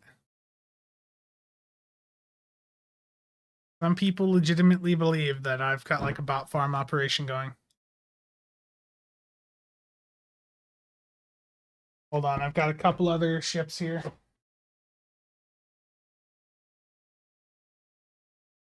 Including one that Voyager likes.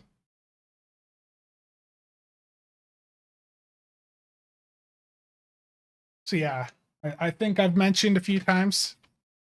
I'm going for the like most of the battle stars. That's what one of the main like lines that I actually want to pick up. I've got the Pegasus here. I've got the Galactica arriving Monday. The modern one. I've got the what was the other one? The Valkyrie class I have coming in next week also. I got that on Amazon for $50, so it's cheaper than Master Replicas. And then I need to pick up an Osiris still. And I want to get the Blood and Chrome version of the Galactica also.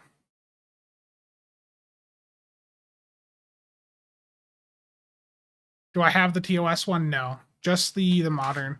I wasn't really interested in collecting the original series BSG stuff. I more was interested in the modern and like the Blood and Chrome era.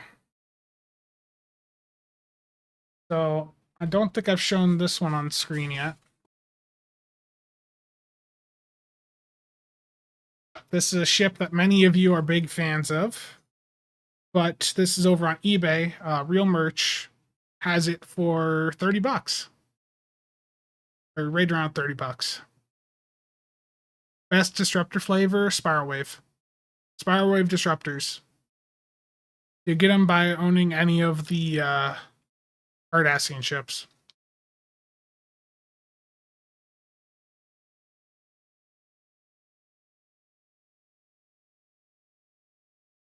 They probably believe it because it's true. Terrible. I'm going to have to do a video where I say I am not a gold seller. Like, I feel like I'm going to actually have to do that. Because there are some people that legitimately think it at this point. Not sensor linked, no. The spiral modifier on Spiral Wave Disruptors is actually 2 damage modifiers plus the phaser proc. So Spiral literally has like an extra mod over other disruptors.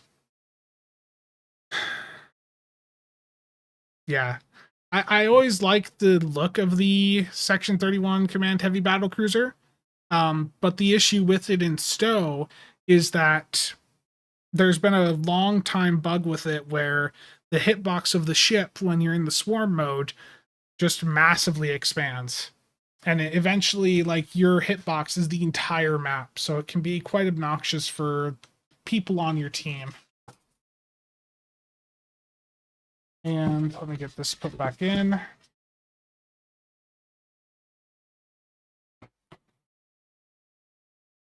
Yeah, the hitbox issue sucks. Wow.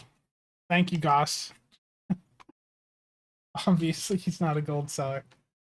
Oh, no. And is Voyager still here?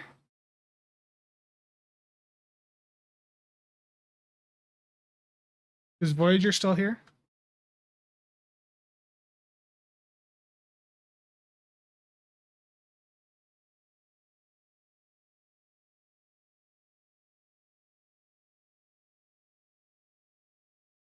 They're coming out with the Prometheus on the 17th. Oh, yeah, this is the Daedalus. I got this shelving behind me off Amazon just a couple days ago, and I'm going to clean my room up now that I got the chair that I had in here out of the room. Got a new dresser and that there to put things on. Yeah, stay tuned to Master Replicas. They've had a couple drops, and they do have the license to make more Stargate ship models. It was like $55.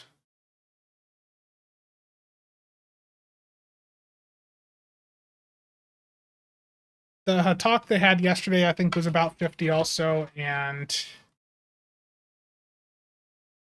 I think the Prometheus is probably going to be around that price point.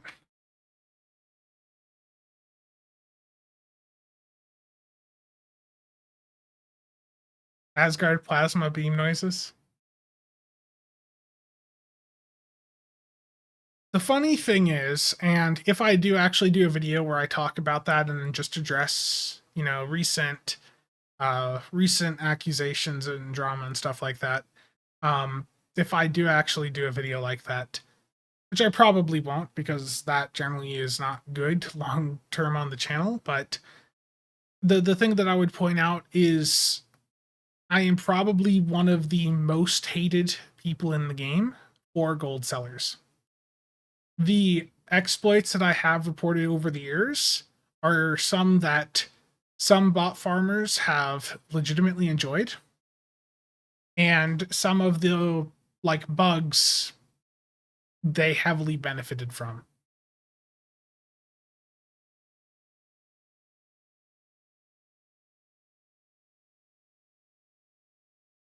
So while there's accusations of me being a gold seller, I think the reality is that the gold sellers they don't like me.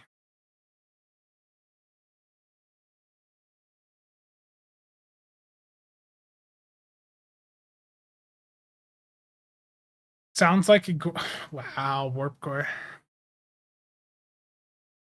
Don't acknowledge it. Terrible. Yeah, I'm trying to get rid of the competition, right? That's all it is. The competition. Damn. I would never report anything like that. Yep, I would never do so.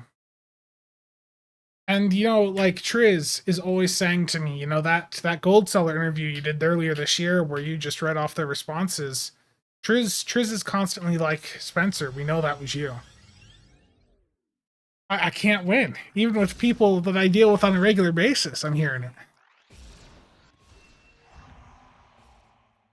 Use this for a giveaway? Thank you. Sanders Revenge. I got to put up a new code for Trisander buying up all the Enterprise J's. Gotta like just update that monthly to the actual latest Master Replicas promo code. Triz is a dill farmer himself? Absolutely. Have I seen Breaking Bad?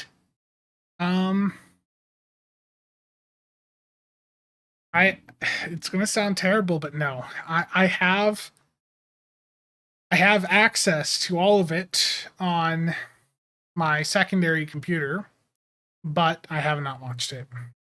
There's a lot of shows that it takes me a long time to get into and actually watch.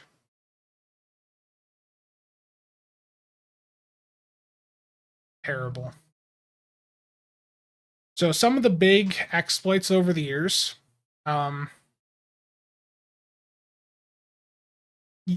Stuka, yes, it is the lockbox version of the ship, correct. I know it's a good show. I know.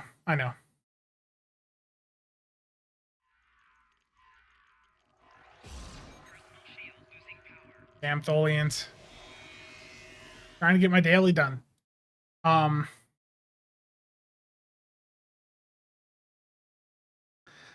Core, you gotta always take what I say in other ways. Terrible. I'm sure. Wow. Sounds like bot farming.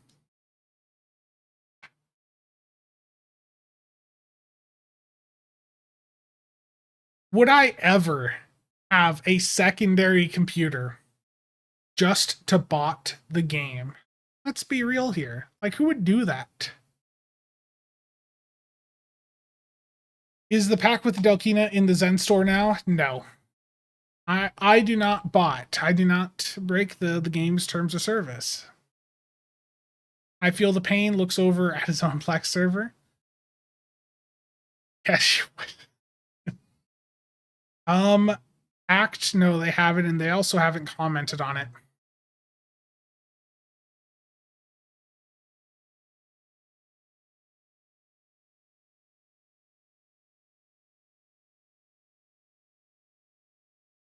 I do make money from Star Trek Online, but not through gold selling.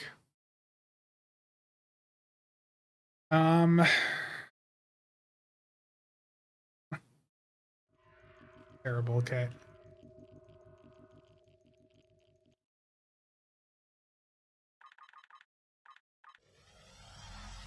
I know I've done a lot of content this stream. Sorry. Basically, Jonathan on the 10 forward where they were talking about the ships said that there was some talk of tuning the numbers down a little bit, but he was also still under the impression that the ship hadn't went live yet. I think it would have helped if Kale could have clarified afterwards that, hey, nothing's going to change, but as usual, it was silence.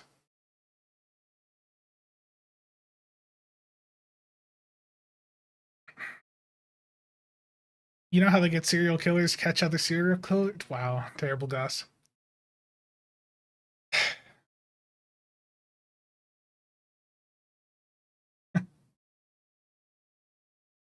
Don't tell us it's from gambling? No, YouTube.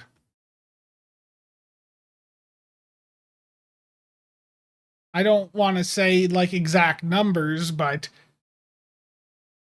if you look at like Social Blade, that gives a rough estimate of how much someone makes.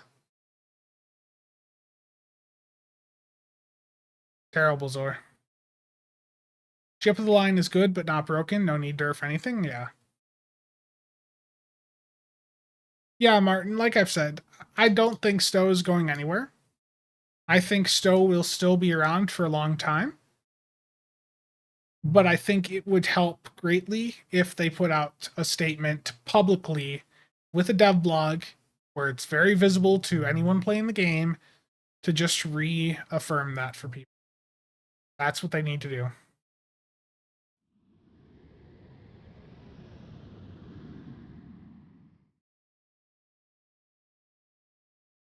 Yeah. Is Legendary Avenger as fun to fly as it looks? Yeah, it's basically an inquiry that has better flight mechanics.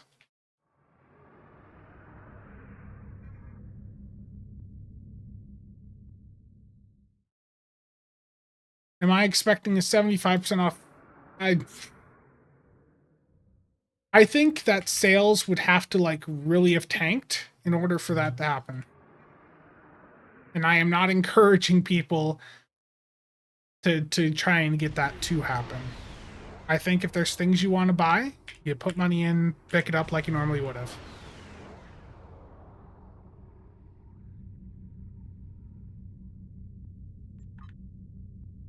Yeah, I'm gonna bring out the inquiry.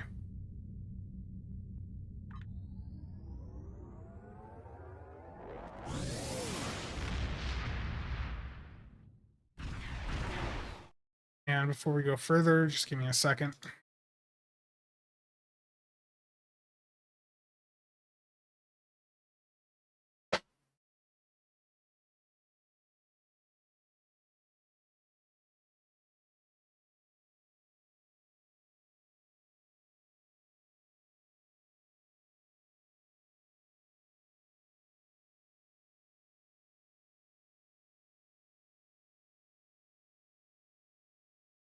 Bot farm managing.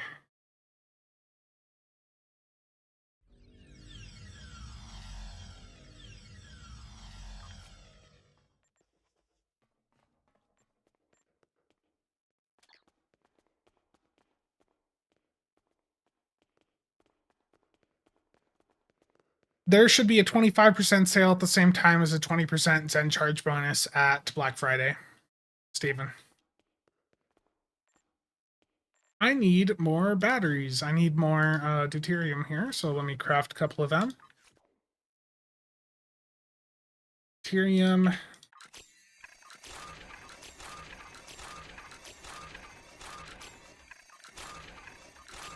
Wow, that's crazy, Martin. What did I name my bot farm? SOB's Casual Corner. Yeah, there we go. The old channel name. That's what I named the bot farm.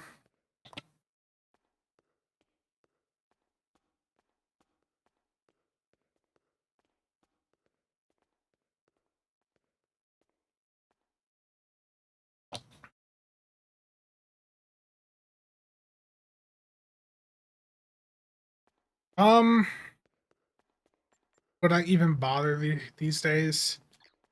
Selling crafted weapons can be very slow.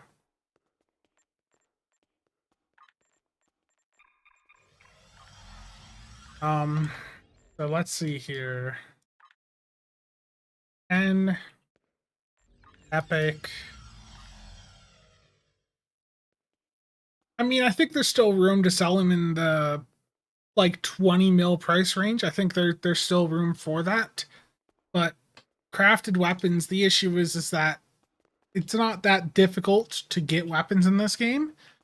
So you're just putting it there as a convenience for other players. Basically, you're just trying to make it really dead simple for someone to get a weapon rather than them crafting it and re-engineering it themselves.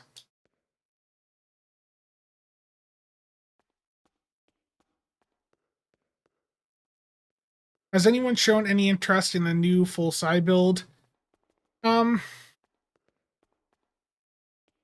I think the Stow Better folks have done the most testing with the new science consoles. And I think the issue is that the new science consoles don't actually change anything. It's not like the isomags where everyone's running to put those on their build. If you have a science build, the meta for science is overwhelmingly to have as many universal consoles on the build as possible.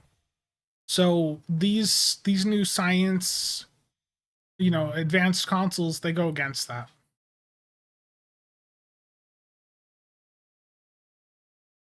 Just not well received.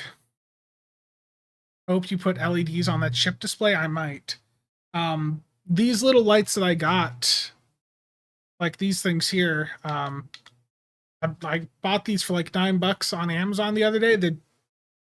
They're meant for being used as like a display, but honestly, I think they also are working quite well for like some lights here for the stream.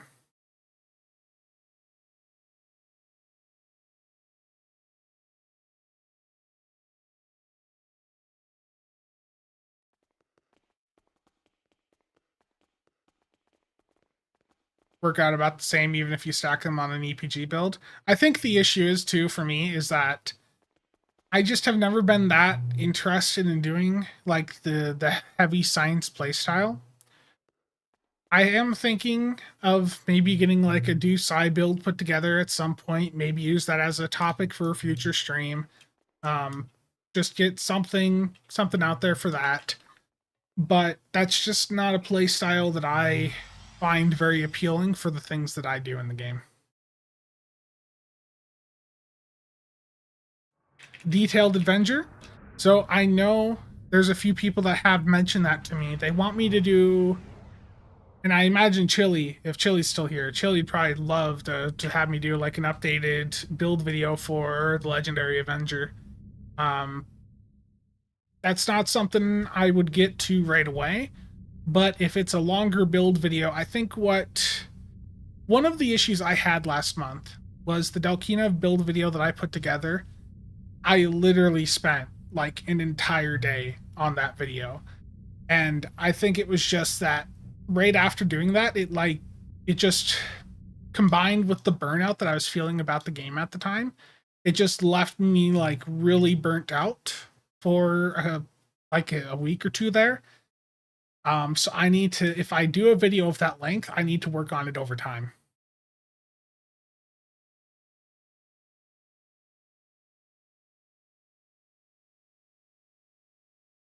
I am missing some comments in chat.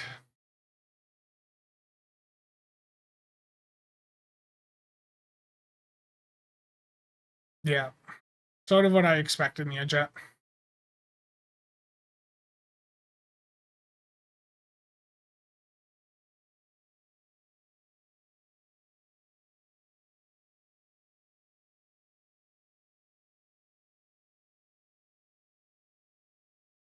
Yeah, and like I've said, I my thoughts go out to everyone impacted over there. I do apologize, to anyone at Cryptic if my comments on Twitter came across as me being insensitive. That was not my intention, like I said before. But the reason that I said what I said on Twitter is because they need to get a statement out there sooner rather than later. I know I probably said what I said too soon. Being a couple hours after the news broke was probably a bit too soon, but they need to get something out there.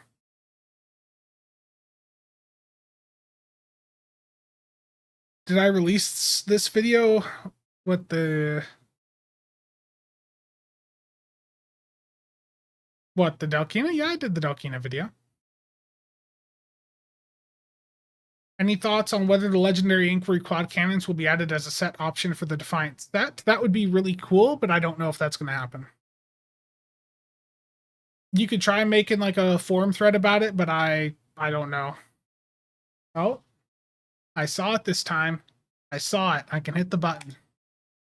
There you go. No ads. What would maintenance mode look like for players? Maintenance mode would be that the game is getting no new content. They would still do events. They would still do an event campaign, but it would be no new story missions. and everything would just be reruns of existing content.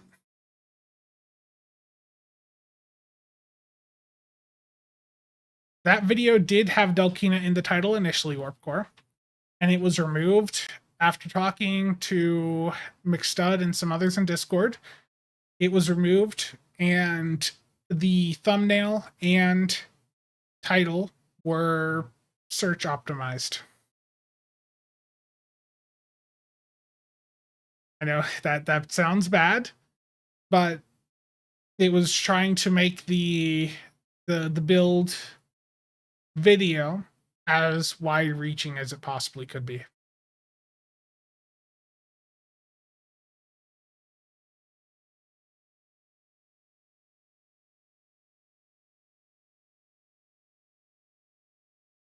Alpha Bravo, how's it going?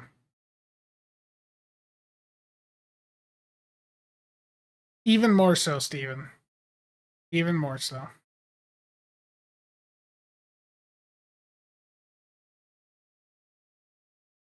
The initial... So for the Meta Isomag Plasma build, that was initially titled like the Ultimate Delkina build. Let me see if I can find that here, because that went through a couple different revisions with the thumbnail. Where is it? Oh yeah, that went through a lot of revisions. Jeez. I was going through like, what do I want to do here? What color scheme? Like, I think this is the thumbnail that initially went live. Delkina meta DPS build, and then that got redone.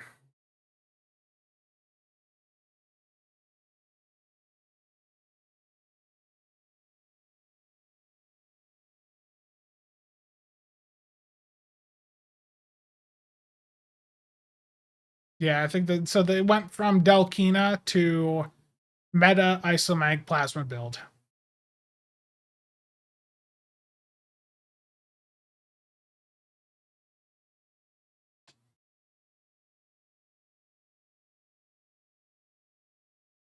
I don't know how many Terran ships there are, Stuka, but that sounds about right. Well, maintenance mode would mean that there is no going back to new content. And it would mean that most of the team would no longer be working on the game. But again, there's no indication that that's happening. Instead, it looks like Cryptic is probably going to put more focus into Stow than they probably were, just a week or two ago.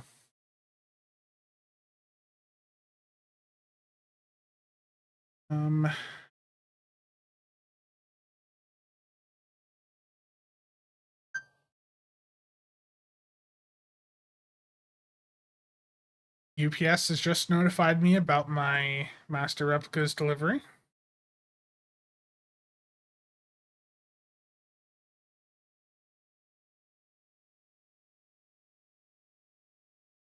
Let's see.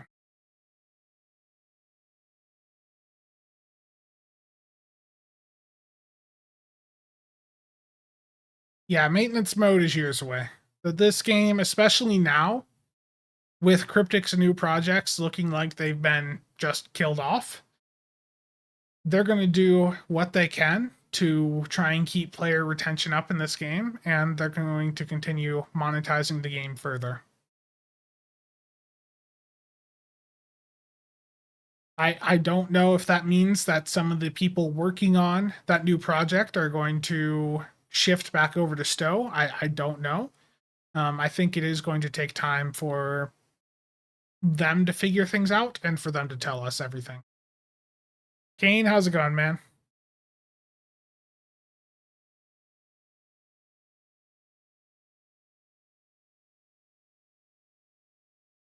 I have a keybind for the R&D stuff. It's the only one still working from a video I did a couple years ago. It's like, what is it? I don't have it in front of me, but it's like my crafting or contraband keybind video from a couple years ago. Is there a new trading channel? No. There was one briefly created when the trading channel wipe happened a couple weeks ago, but that has been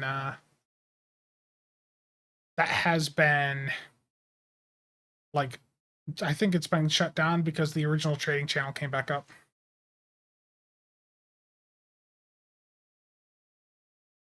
Hi, Steven. Could we expect newer in-game content in the near future? Yes. Yeah. So Shamfire, I think there's certainly a lot of uncertainty given that everything that's recently happened. But looking at it purely from a Star Trek Online perspective, the Stow team barely got hit. There was some pretty big hits though to Cryptic at large, and some people that worked on Stow in the past were affected by these layoffs. But if we are focusing just on Stow and analyzing what the impact is for Stow, Stow got away from this largely unscathed. There was a handful actively on Stow, like the acting QA lead, that did get hit, but it looks like Tumor Boy, Thomas, Hale, and I haven't seen anything, from any of the other senior people over there on the Stow team indicating that they were let go. So, I think it's terrible. I think the layoffs are terrible, to be clear. I'm, not trying to point it that way or anything, but I think for looking at this selfishly from a Stow perspective, Stow got away from this with not as much impact as it could have been. It could have been a lot worse for Stow. Jam Jams has worked on Stow in the past, and that's why I said, that there were people that worked on Stow in the past that were affected. I'm probably phrasing this really terribly, but the point is, for the people actively working on Star Trek Online right now, they did lose many of their good friends and very talented individuals that have worked on projects there, including Stow in the past. But for the people working on Stow right now, they were not the target, largely, of the layoffs that went through.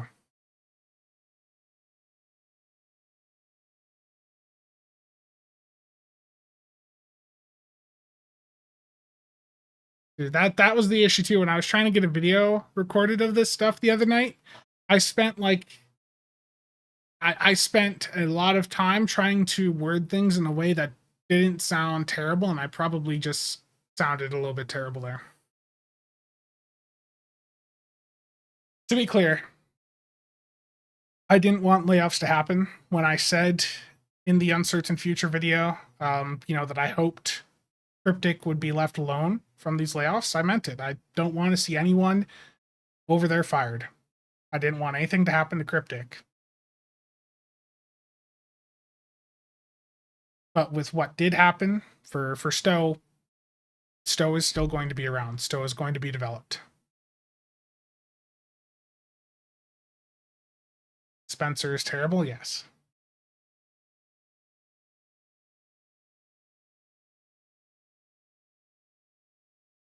I think there are things Mike could do better. There's things I could do better. I've made mistakes with content I've done. He's made mistakes with posts he's done. We all mess up in different ways. I think for him, I'm not going to defend every mistake he's done, because there's some that were avoidable. But you do have to keep in mind that they have basically cut off all of the other community managers over there, and they've given him the roles of all three of their titles while he's still a writer for Champions.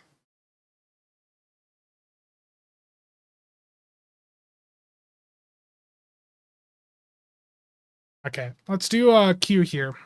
Console just got Guillotine. Let's do a Guillotine Elite. Guillotine Elite public queue.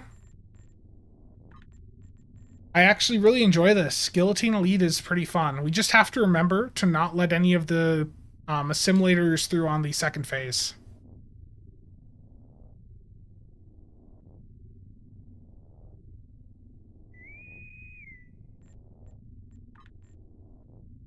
And the queue popped.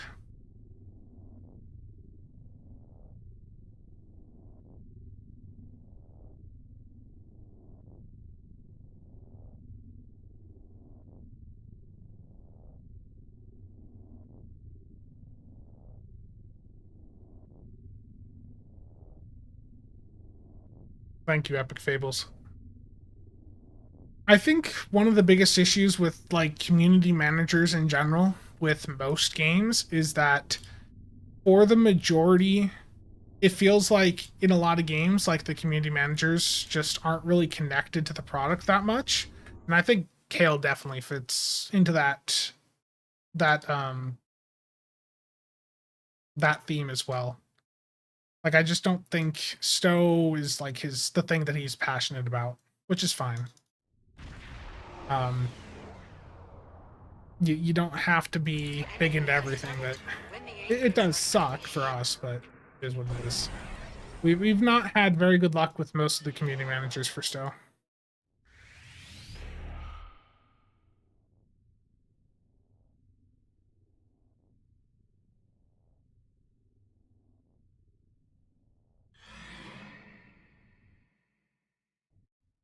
This 90-second briefing phase is fun. 3 of the same ship, yeah. Legendary Avenger is really good. It is honestly one of the best.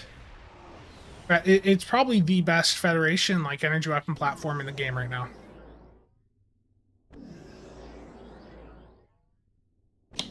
Smirk was bad. I can't really say much positive there. When you don't have anything nice to say, just say nothing. That's the best way to go there.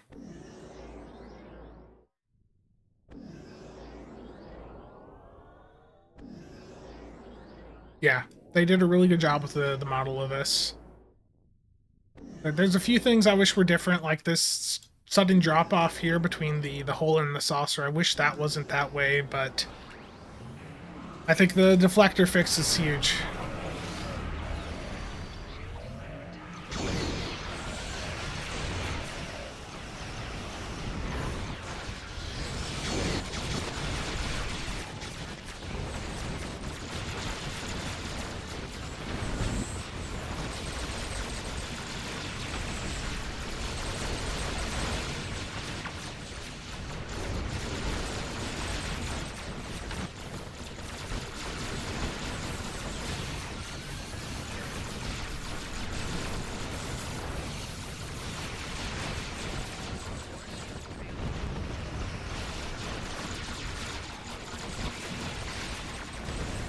Copy and paste to the Picard Season 1 fleet.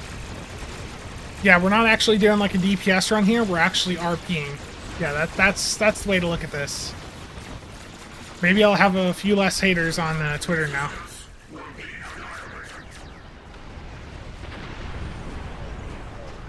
Tell them we're not doing DPS streams, we're just doing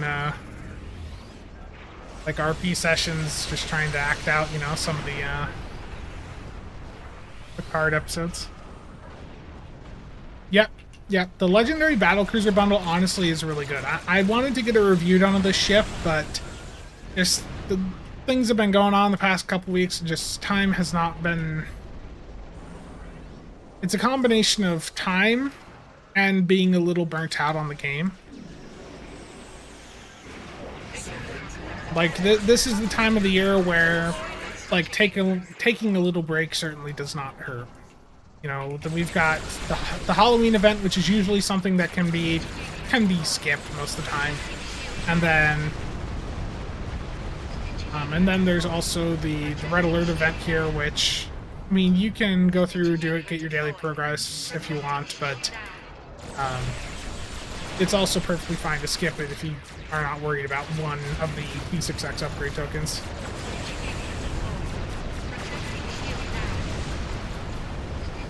How about some Star Citizen? That is something I might investigate more again in the future. I've got it. I think I would have to re-download it on this computer right now, but maybe that's something I'll explore. McStud is always trying to get me to try that out again, because he likes it quite a bit. And I know there looks like there may, as memey as it sounds, there may actually be some progression with the stuff they've been working on content-wise for that game.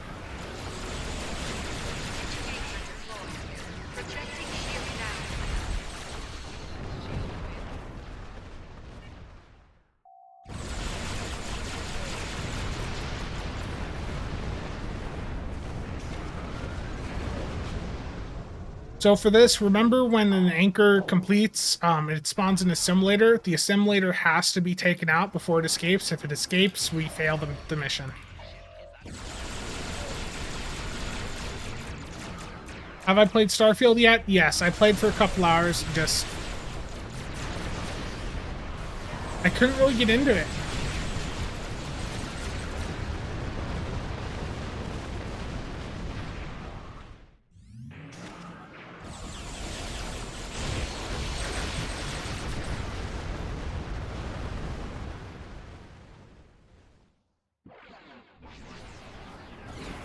Like, I hate buying games and then just not getting into them, but I couldn't get into it.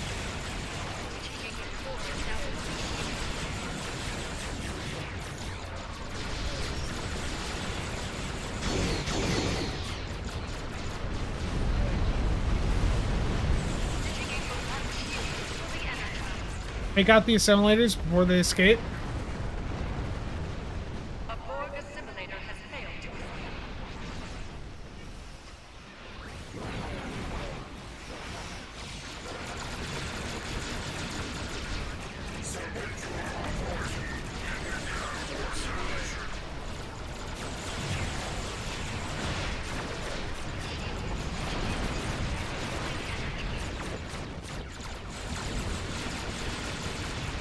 I think Starfield will be the type of game where it'll be like really good, you know, a couple years from now, but for right now, it just doesn't have enough going on.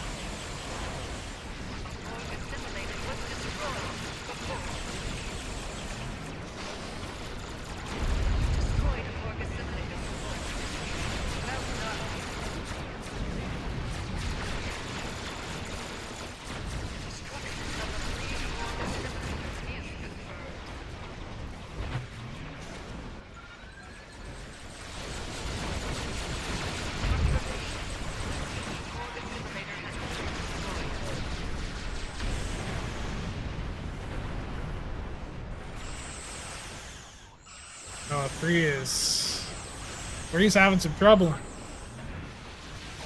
Get this out.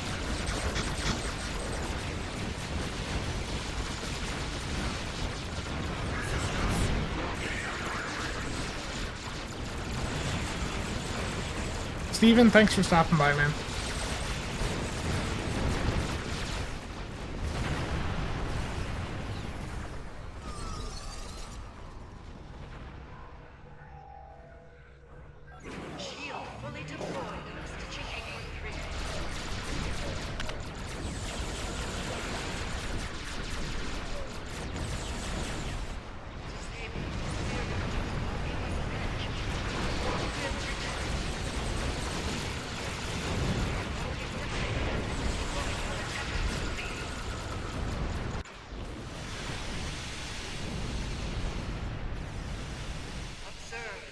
Something is disrupting the stitching network.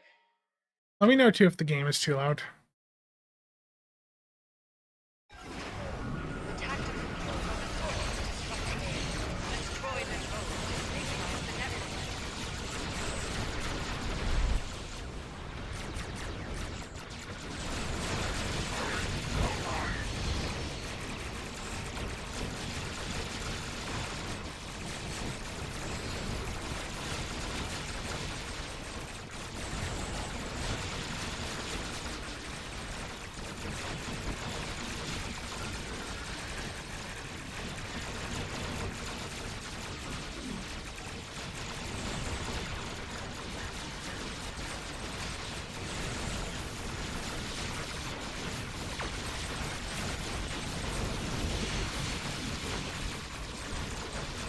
I know Zor terrible.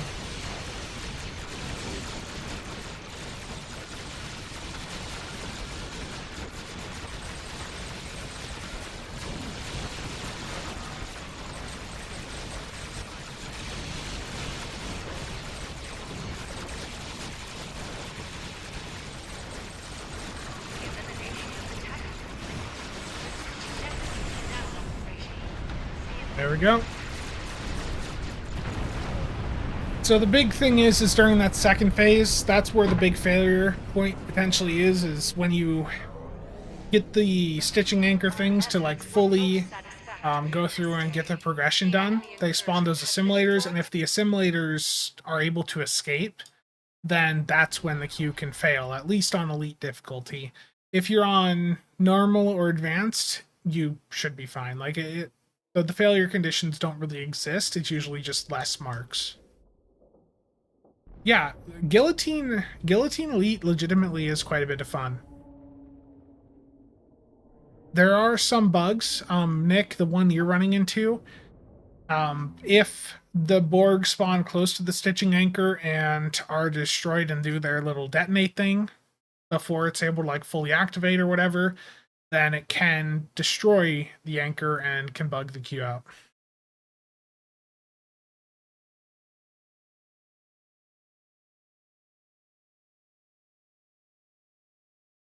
Yeah, Stow has a lot of build depth. That's honestly where a lot of the fun with Stow is doing the just messing around with builds. What do I think the Operation Wolf fail conditions will be? Time would definitely be one. I don't know. Like isn't it like the second part where they can like do things with the consoles? Maybe if you don't kill them fast enough or something. I don't know.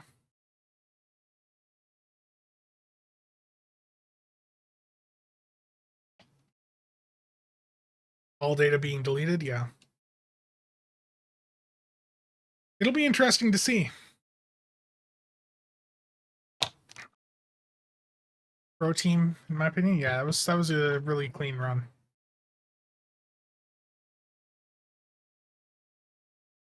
Can we do an Op Wolf run now? Yeah. Let me use the iMod too.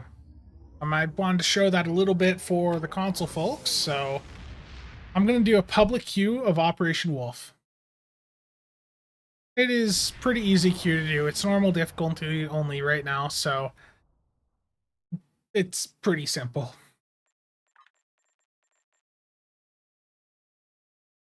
It's Terran, Operation Wolf, public queue, going in now. And it instantly popped.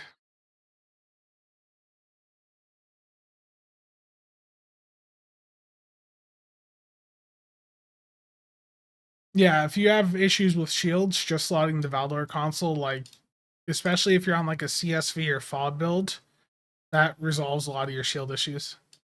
Yeah, Operation Wolf is legitimately a very fun TFO. They did a very good job with it. That's why there was a lot of frustration at them not giving us advanced or elite versions of it, because it is a fun queue to do.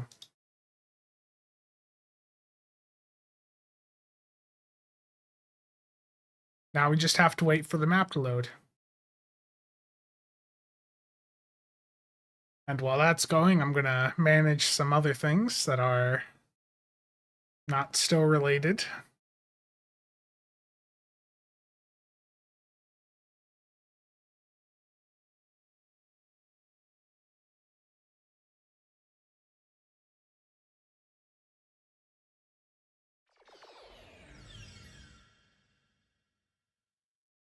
Briefing phase for the next minute.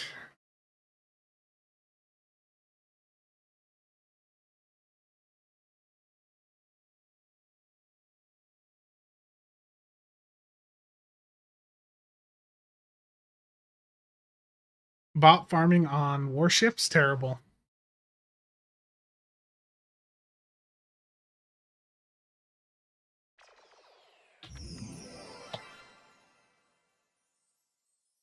I honestly haven't done my warships dailies today. I haven't really done the naval battles either.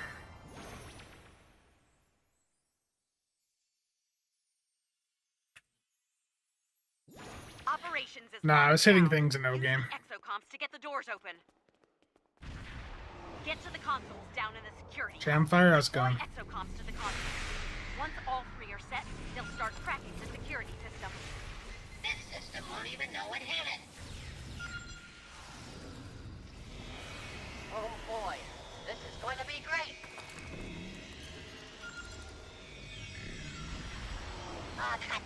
churning like a hot nitro salt butter. All right, the exocomps have started their hack. Keep them in one piece. Yes, I'm supposed to be using the weapon. Okay, I'll do that. What is the Discord server? It should be in the description of the stream. There's the builds Discord and then the casual sab Discord. It's mostly just text chat. Basically, like the voice chats like never get used, to be honest.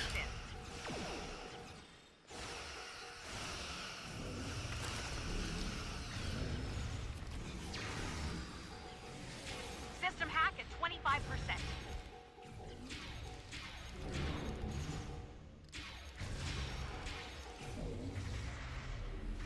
Yeah, indeed, Bridger. The cubes in Guillotine actually feel like cubes. And the thing with Guillotine is it is actually a soloable queue. I deleted the stream for last week because I was really tired when I did it and I said things that were not the best. But during that stream, I did go through and do a solo Guillotine. It took like 40 minutes. It was ridiculous, but it was fun. For me, like, having been playing a lot of Destiny 2 the past couple weeks, it reminded me of some of the, like, dungeons over there where, you know, it actually takes time to do some of the fights. I know that's not the most appealing type of content to most people, but that to me is, like, fun, because it was actually, like, a challenge to, like, oh, hey, I need to go take this thing out right away. I need to protect this zone. And then trying to, you know, do that just on my own.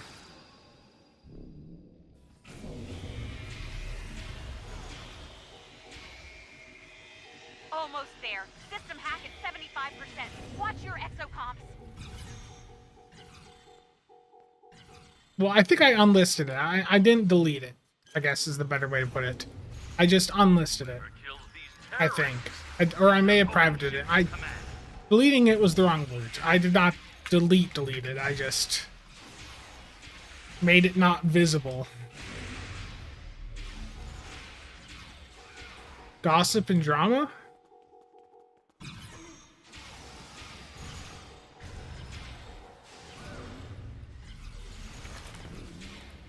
That's it. Yeah, the iMod, it's pretty much just your standard rifle. It does decent damage-wise. It's got a secondary firing mode that will let you That door just go and like take out the enemies in a line, but it's nothing game-changing. Deploy exocomps at the database before the Terrans delete all the files. Lisa, I don't have time to waste on your lackey. Face me yourself, coward! Computer, initiate transport.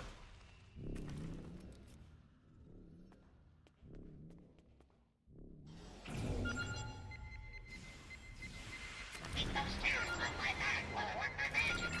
Okay, Jones, let's do this. Oh boy, here we go again. Okay, here we go.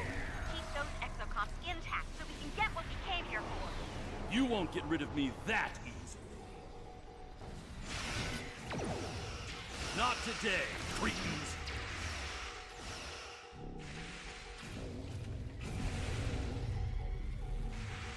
All technicians, report to ops. Delete the database before Honestly, they steal it. ground, like, engineers here are pretty good. You can place mines right inside these doors, and, like, you get some really high damage spikes. We were trying that out, like, when this TFO came out. We tried it with, like, an engineer character doing mines. I think I was actually on the engineer character. You really must think And highly it of yourself was if you thought you had. interesting. Data acquisition at 25%. Keep it up.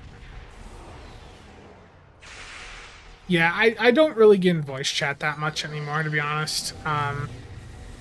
I've had some interesting interactions, and most of the time when I do, like, it in voice chat, it's gonna be for, like, doing, like, a You won't get rid DPS of me run. that easy. It's something where coordination is needed, but I've been in voice chats where Transporter room, emergency transport. some of the things, like, that'll just like people I've never talked to before, they'll join and just say some things that are different. Like I think I've said before, I joined a voice chat in my fleet once, and we had someone telling us about how the only reason they have children is because a Shalaman monk shot electricity into their balls.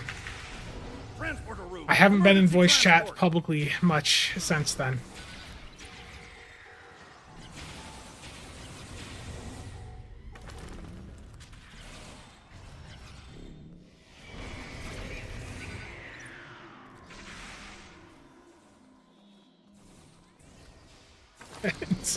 It's just some of the things you hear. It's just like, what?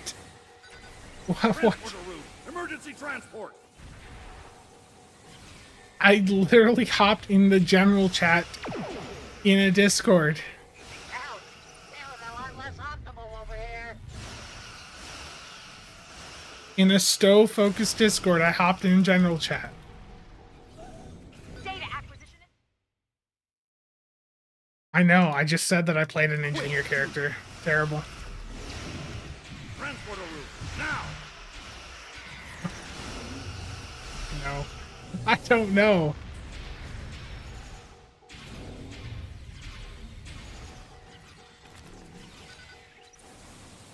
I get in voice chat. Okay, let me be clear. I get in voice chat multiple times throughout the week, but it's usually a lockdown like Discord or something, or You are swift. like we're doing runs. We're not just doing like randoms or Stow or stuff like that. We're usually not even playing Stow.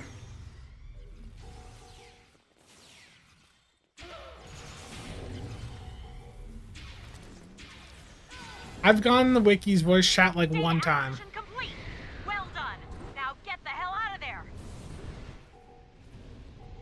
We defeat him? Surprise. Ken, Quinn to Tigress. Get me out of here.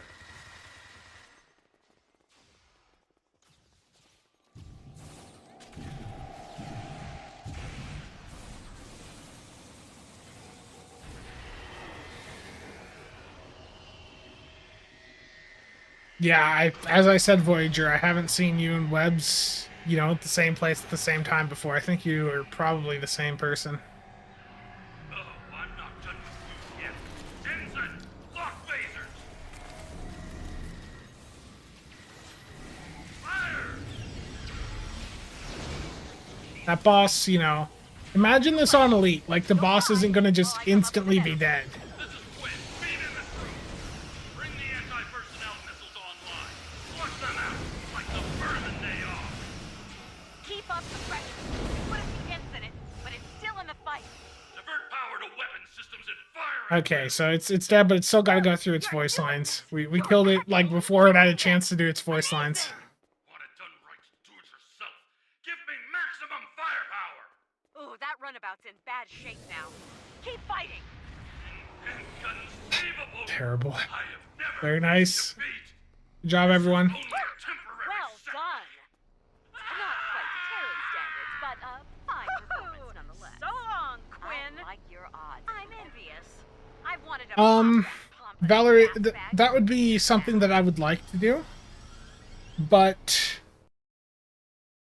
SCM is abandonware. We are not getting anything more added to SCM, nor are we going to be getting anything wrong with SCM fixed. The solution is a new parser. There's a couple that have been in development. They're over in the builds Discord in the software area. The combat log analyzer's done. Like, it is a legitimately good program to use. It works, but there is no upload capability to it. The other project that is still being worked on is Oscar. That is still a bit early in development, and development for it has been up and down. If anyone has experience with, I think this is Python I think that they're using for it. I don't remember. But if you want to take a look at it, see if you maybe want to help with some aspect of it, there is a channel over in the Builds Discord. I think you have to grab the development role. Where is that? Yeah, you have to grab the development role here, and that'll give you access to the dev info area where there's stuff for the Oscar parser. But development for that has been on and off, and I don't know when anything is going to be done.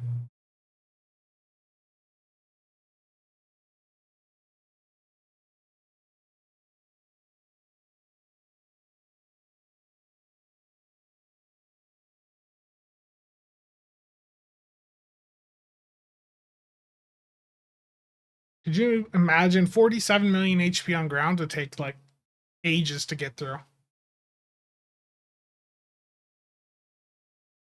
3.66? How much of that was the iMod? Not much. Pets did most of it. Like, if you're doing ground, follow Obelisk. Seriously, like, if you want to get a ground setup going, follow Obelisk, Agony Field Gen, Ball Lightning. Like, just having those three alone, huge. Hugely impactful. In this case, the V'ger probes also did well, but that was because they were able to get there before, like, the Ball Lightning could. Yeah, Voyager, that was ridiculous.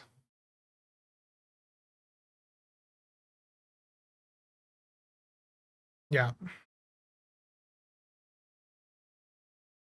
That was the guillotine.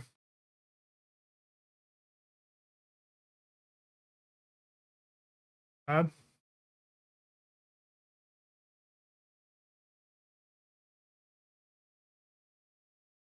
the red shirt design on Oscar, yeah, that's a really neat thing that they've done there. I don't know. I know that I need to do some like maintenance with SCM still in like the DPS channels, but it is a little bit demotivating with SCM to know that, especially with the recent changes to the Borg maps and them still not having like fully fixed infected, it is demotivating to know that for most people, SCM's upload capabilities pretty much done for right now. When Cryptic fixes the regen issues and infected, that'll resolve it for the time being. But long term, the days are numbered for SCM. Like, SCM's always going to work as a parser if that's what people want to use it for. But for the upload capability to the DPS tables, without the ability to update SCM, the days are numbered for it. I've mentioned the infected issues directly to Cryan. I know Cryan commented about it about 2 weeks ago on the Reddit Discord, but I have to imagine, especially with the past week, that things honestly have probably been just hectic for everyone over there.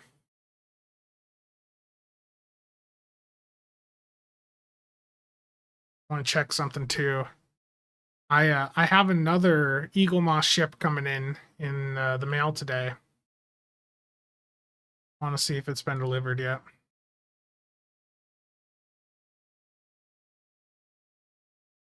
Was at the front door. I will be right back. I another one, I know, terrible.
Don't see them fixing it. Terrible.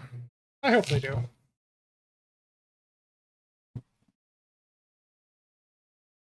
Colonial Viper. No, this is a Stow ship. Or not Stow, Star Trek.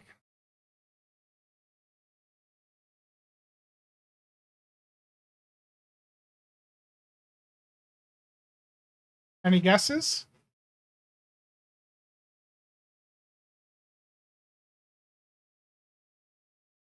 No guesses? I definitely did not trade anyone things for this. Definitely nothing from in the game. Colonial Viper? No. I haven't ordered a Viper yet. I'm gonna wait for the Battlestar Knight.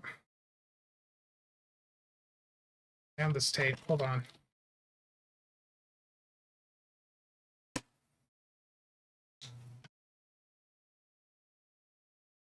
USPS was kind enough to leave this at the mail, or at the front door. It's the Enterprise J. That would be a troll. That would be a true troll moment. The Battlestar Knight is just going to be a restock on some BSG ships.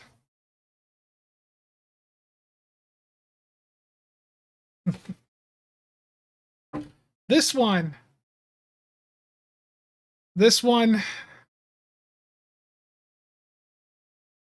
hypothetically, let's say this one cost me a set of phaser isomags.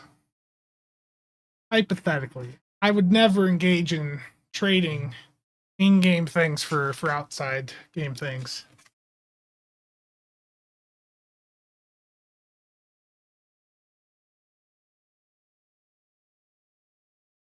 Oh, moment, damn it.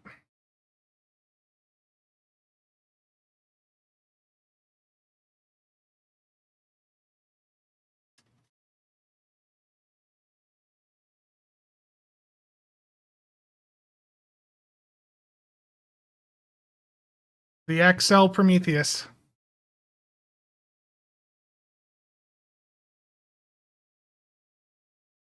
It's honestly pretty damn big. I wasn't sure how big this was going to be. Yeah, that is pretty decently sized.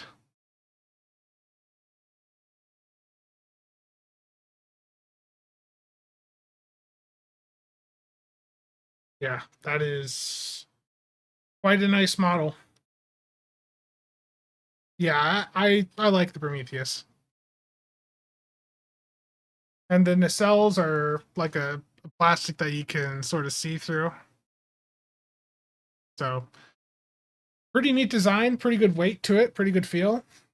Like I don't have a lot of the smaller Eagle Moss models, so I don't really know how the quality is on those. But these XL ones, they're good.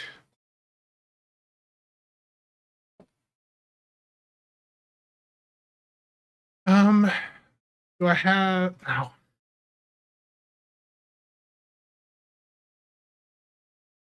Are the windows printed correctly? I didn't even look. Hopefully the styrofoam sounds are not coming through horrendously. No, it doesn't look like it, Voyager or Bridger. The windows are not painted correctly.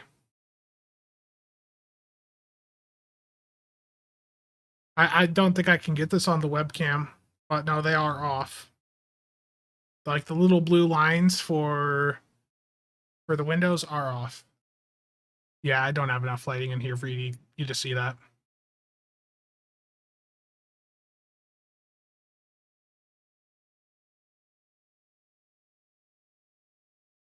All you're seeing is my multiple chins. Terrible. Yeah, the paint just isn't applied correctly.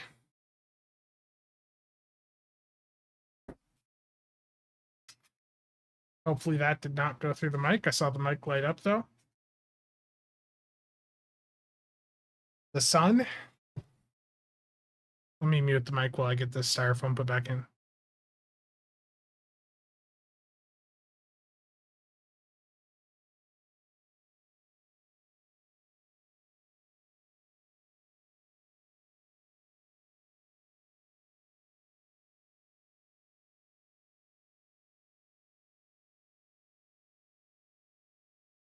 Right.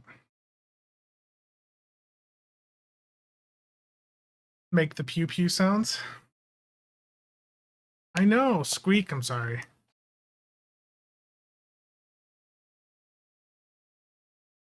You know, I didn't look at the Astral Queen. Hold on. Looked at every other one that I have. Let's look at that one quick.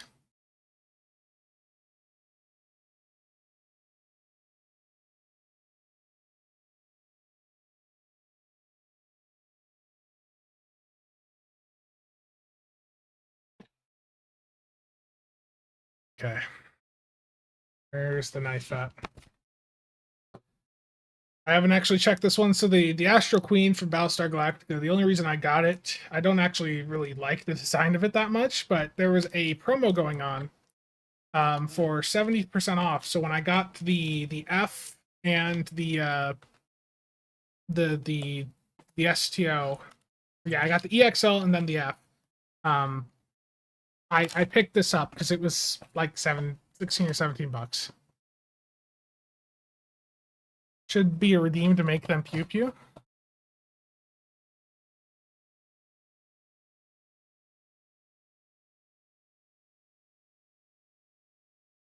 I missed that promo. It's still running, but the Loki, which is the other BSG ship I got, that's just not available at all right now. This is... I can't say that I'm a big fan of the design of this thing.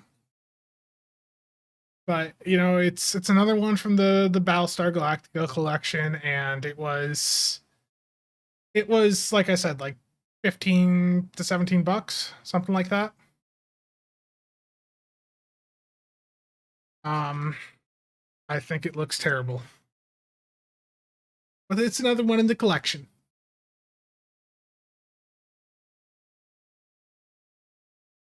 I think there's a good reason that that is consistently one of the most available ones on real merch over on eBay.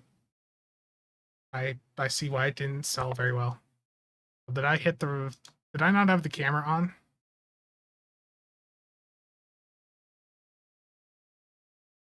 Did I bump the button or?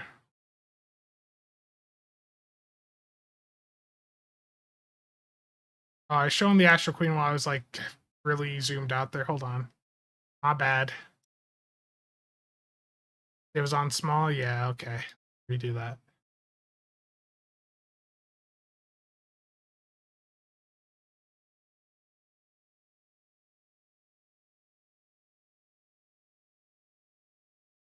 The Astral Queen. I'm not a big fan of the design for it.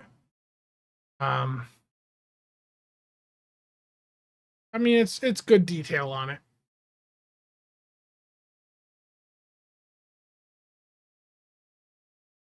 It's good detail. Like I said, it's not a ship that I even really remember that much from BSG, but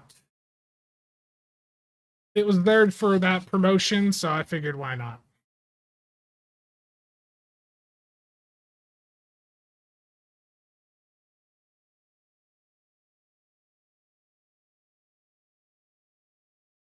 That's the second Galactica ship that I have. The other one I've shown before, but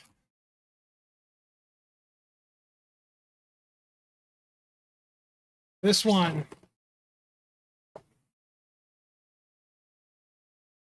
actually a pretty awesome model. The Pegasus.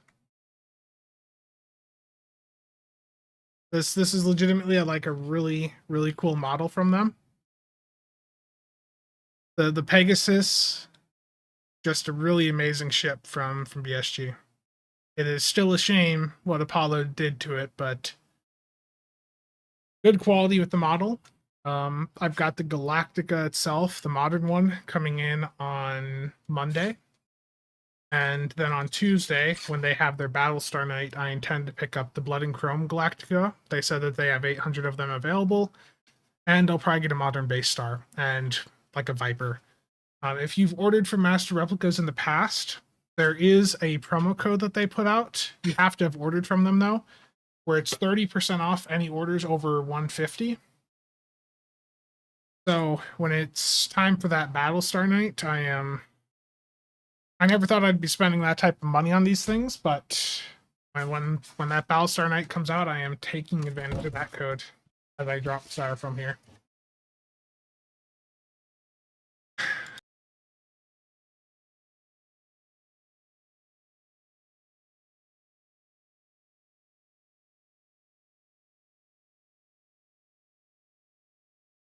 How much have I spent? Oh, in the hundreds for sure. Not as much as some though.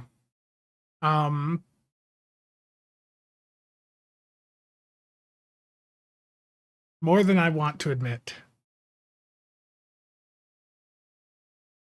That's what I'll say there. But it's yeah. I have a problem. The first step is admitting it.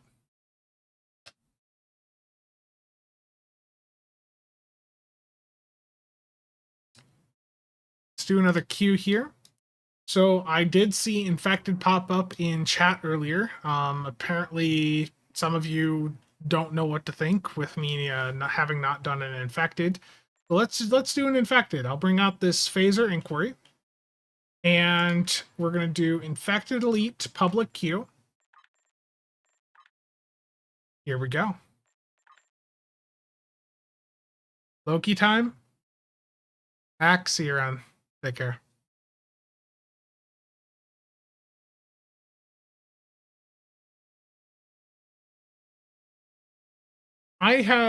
So for me, with Stow, I have spent, like, for the entire duration that I have played this game, I think I'm at, right now, probably around 2.6 to 2.7.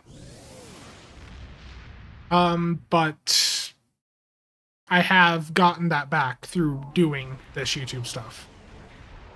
You can use websites like Social Blade to get a rough estimate on how much a creator makes.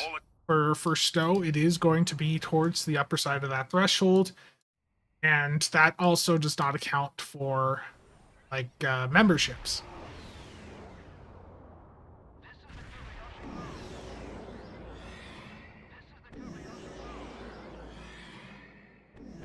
Ordered USS Variant Fry and Defiant. Very nice, Norwich. Low deeps. Oh, I forgot to hit my engines at the right time. I'm already slipping.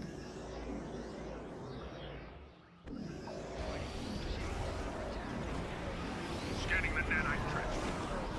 Got it. Additional data moving. Corpse spread misfired, of course.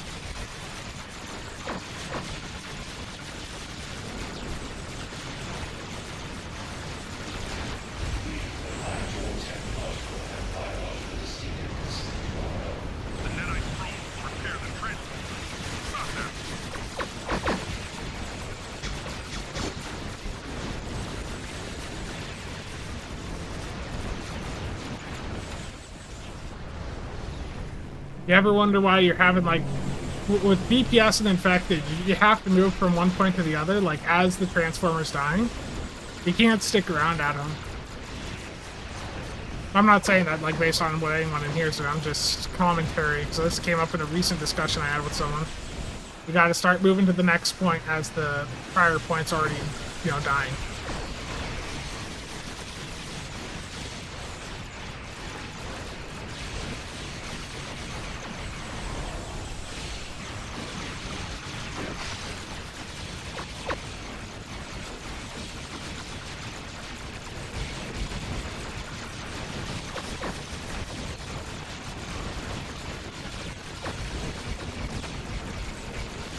Teleport or misfire and Stow. Ever heard of it? Yeah.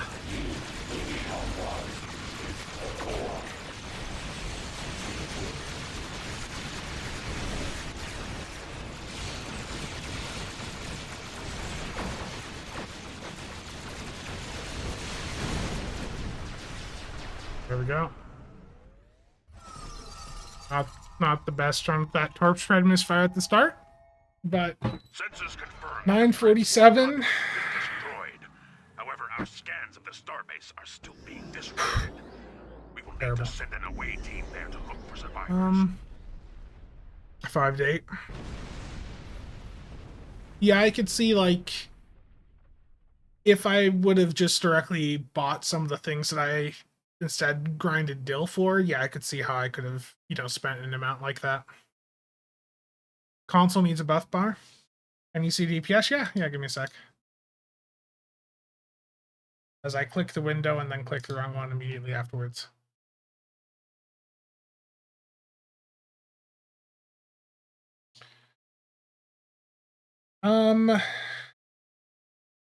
You had 43% of the attacks in.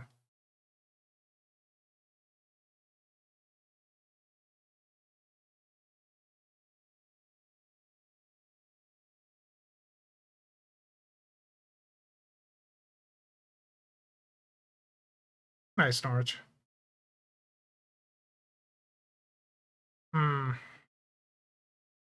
Yeah, it's some of the stuff with the console UI just...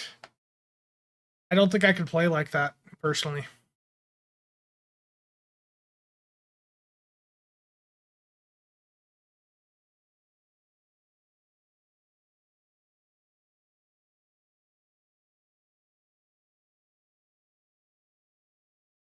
Okay.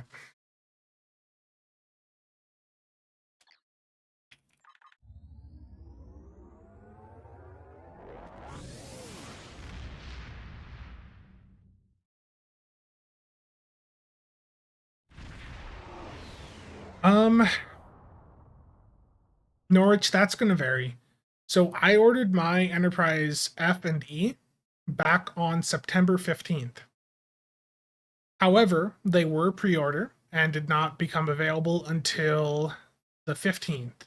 And then Master Replicas states that it can take up to 2 weeks from that date for them to be shipped out. So I got a shipping notification on October 28th, and on November 4th, today, I did receive them. So it can take a while. But, I mean, I also ordered the Galactica, the modern Galactica last week, and it's already shipped out and is going to be here Monday. So I think 2 weeks, like Kales just said, is a good estimate. Yes. Hey, Wolves.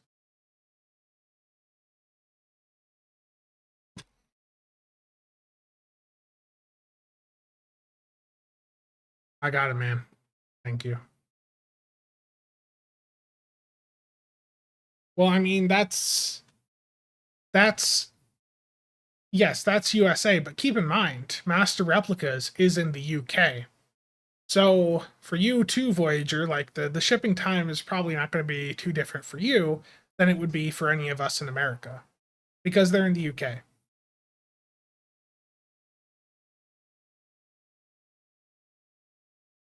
You like carrier ships? Which C-store carrier should you buy? The Nebula one that came out earlier this year, the Terran Monitor? Probably, like, that's an okay... It's not the best ship ever, but that works. The Cardassian flight deck carrier, that's also a pretty good carrier if you still want to focus on your weapons a bit. Yeah, the Cardassian flight deck carrier probably is the best option for most people. The monitor I did a build with earlier this year, on a stream, I believe. It did okay, but with any of the carriers, you just have to make sure that the rest of the ship can still perform. Yeah, they're in the UK, so yeah. Your shipping time probably is not going to be that terrible.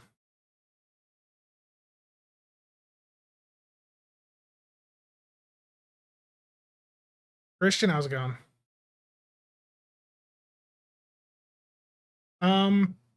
Not much. Just the discussion earlier in the stream was just, just trying to reinforce the idea that the game isn't going anywhere. The fact that the Stow team didn't really get hit that hard indicates that they intend to continue developing Stow. Yeah.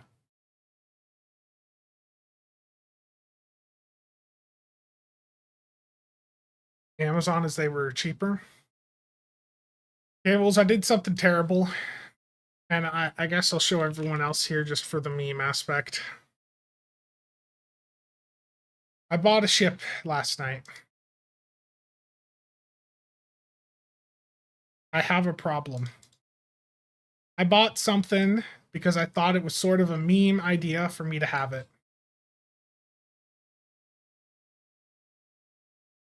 It's related to the bot farm. The ship that I bought. It's not a ship.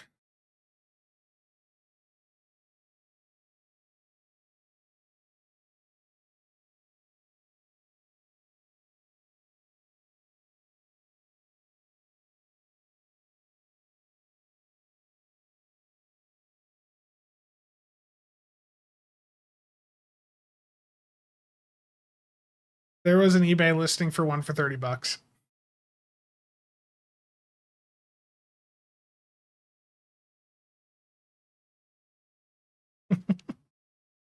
I just thought, you know, all the memories that we have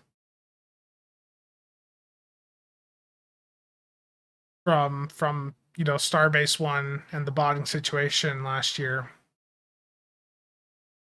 The meme aspect, pretty damn good.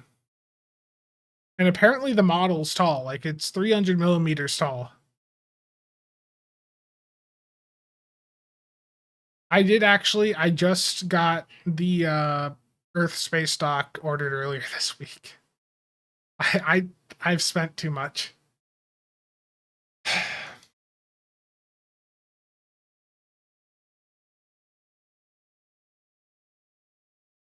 I twitch. Need one for each instance? I don't know if they made enough for that.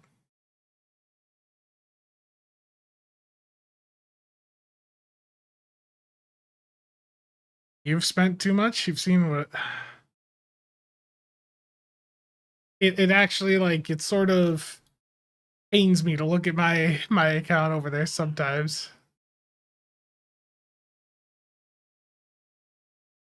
But yeah, I have not spent as much as some of you, but I have spent a lot.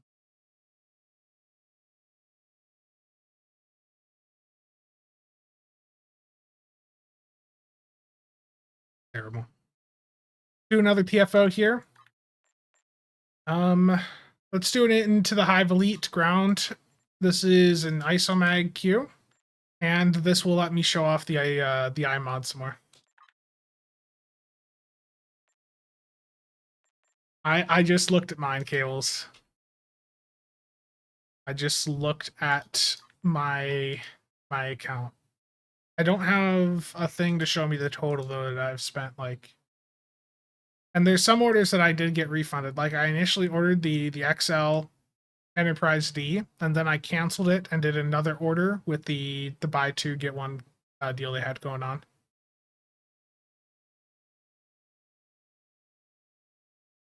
Let me just take a picture, Cables. Where are you at in Discord? We have problems, man.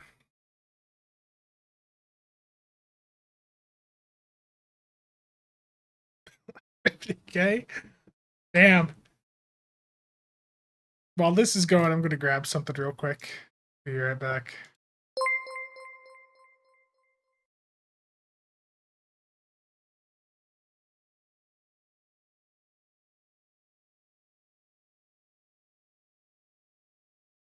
Okay. Electrofloor was invisible. I spend enough on there. Oh, wait, was it X? Yeah, you got spam X and W at the same time. Okay, there we go. Yes, I remember now.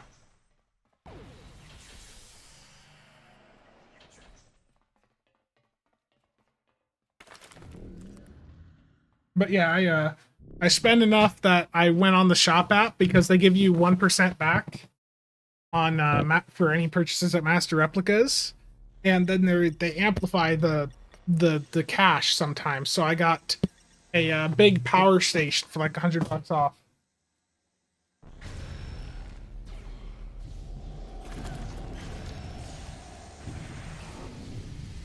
I'll show it a bit more after the, yeah, the shop app is cool, yeah. There's so many things that actually connect into that. Like, I used my drop monthly coupon because I had $50 off there, so I used that. That gave me cash back. I had a glorious order I did for a replacement wireless dongle for one of my mice that I have. And that gave me cash back. Like, I didn't realize just how many places were working with the shop app now.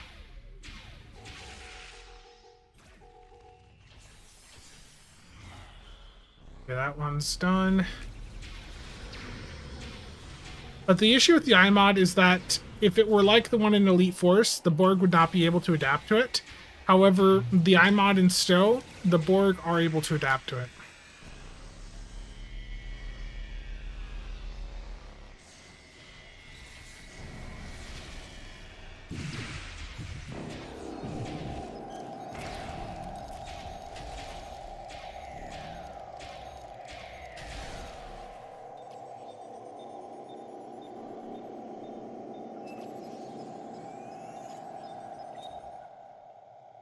We're missing one.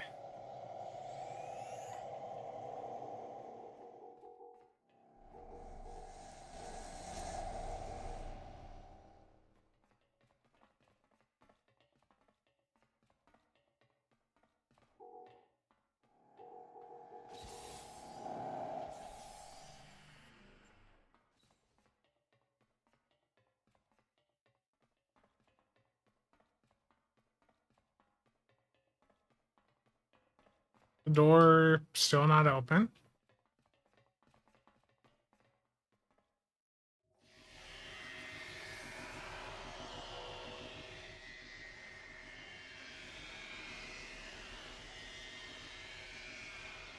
I don't see anything on the mini-map.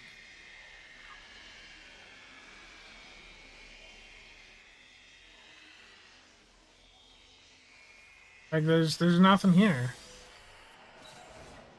No Borg hidden.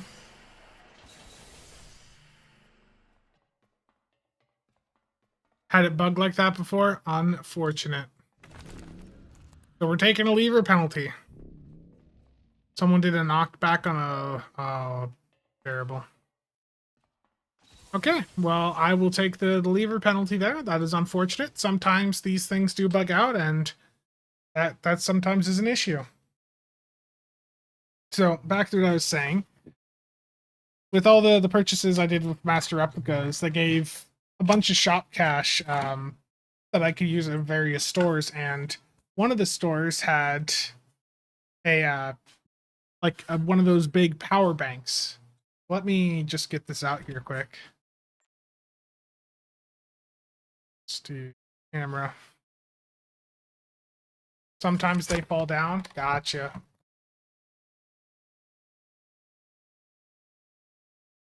That's unfortunate. That's sometimes just how Stow can be.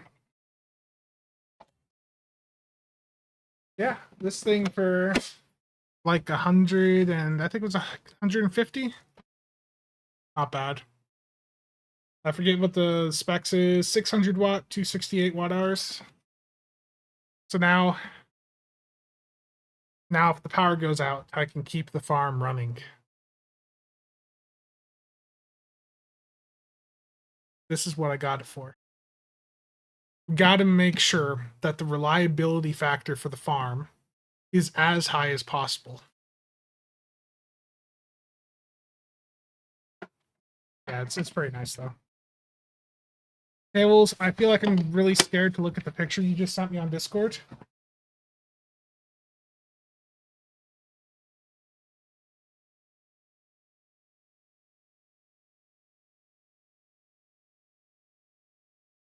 Because I feel like your picture is going to be my future. This Battlestar week is going to be hurting the wallet. Or Battlestar night, not week. Gold member. Terrible.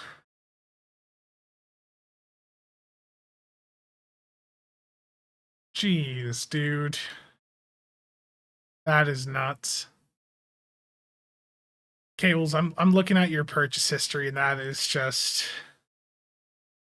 damn. Yeah, I got to experience some new Stow content there. Also, sometimes being out the map is cool, like outside the map, because not as many like the filtering effects that sometimes go on in the normal new ROM map aren't as active here.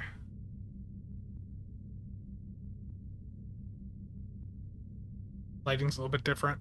That's neat.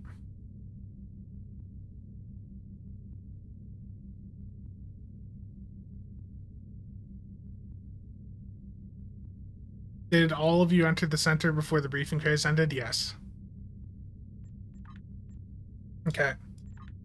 Well, that gave me a lever penalty. I've been streaming for about... How long have I been streaming here? 3.5, or a little over 3 hours. Gotcha.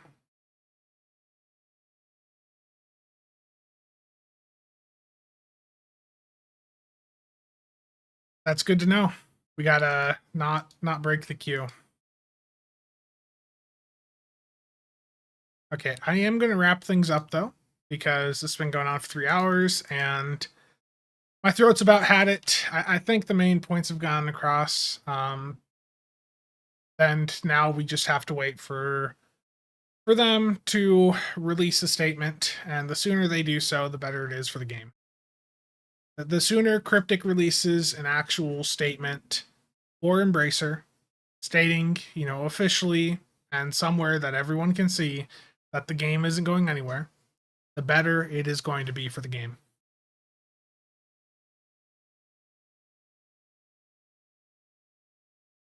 There will be some more videos.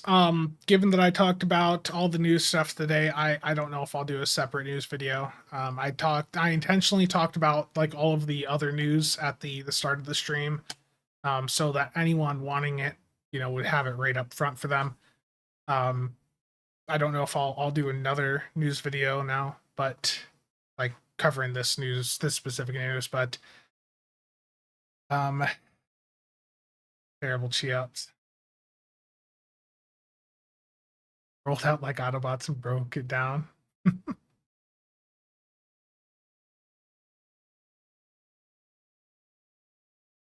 What do I think of the legendary walker? I have no comments about the walker. I don't really have anything to say about it. I don't have it. Yeah, I don't know what videos I'll work on next. There was one I was working on the Dilex, and that...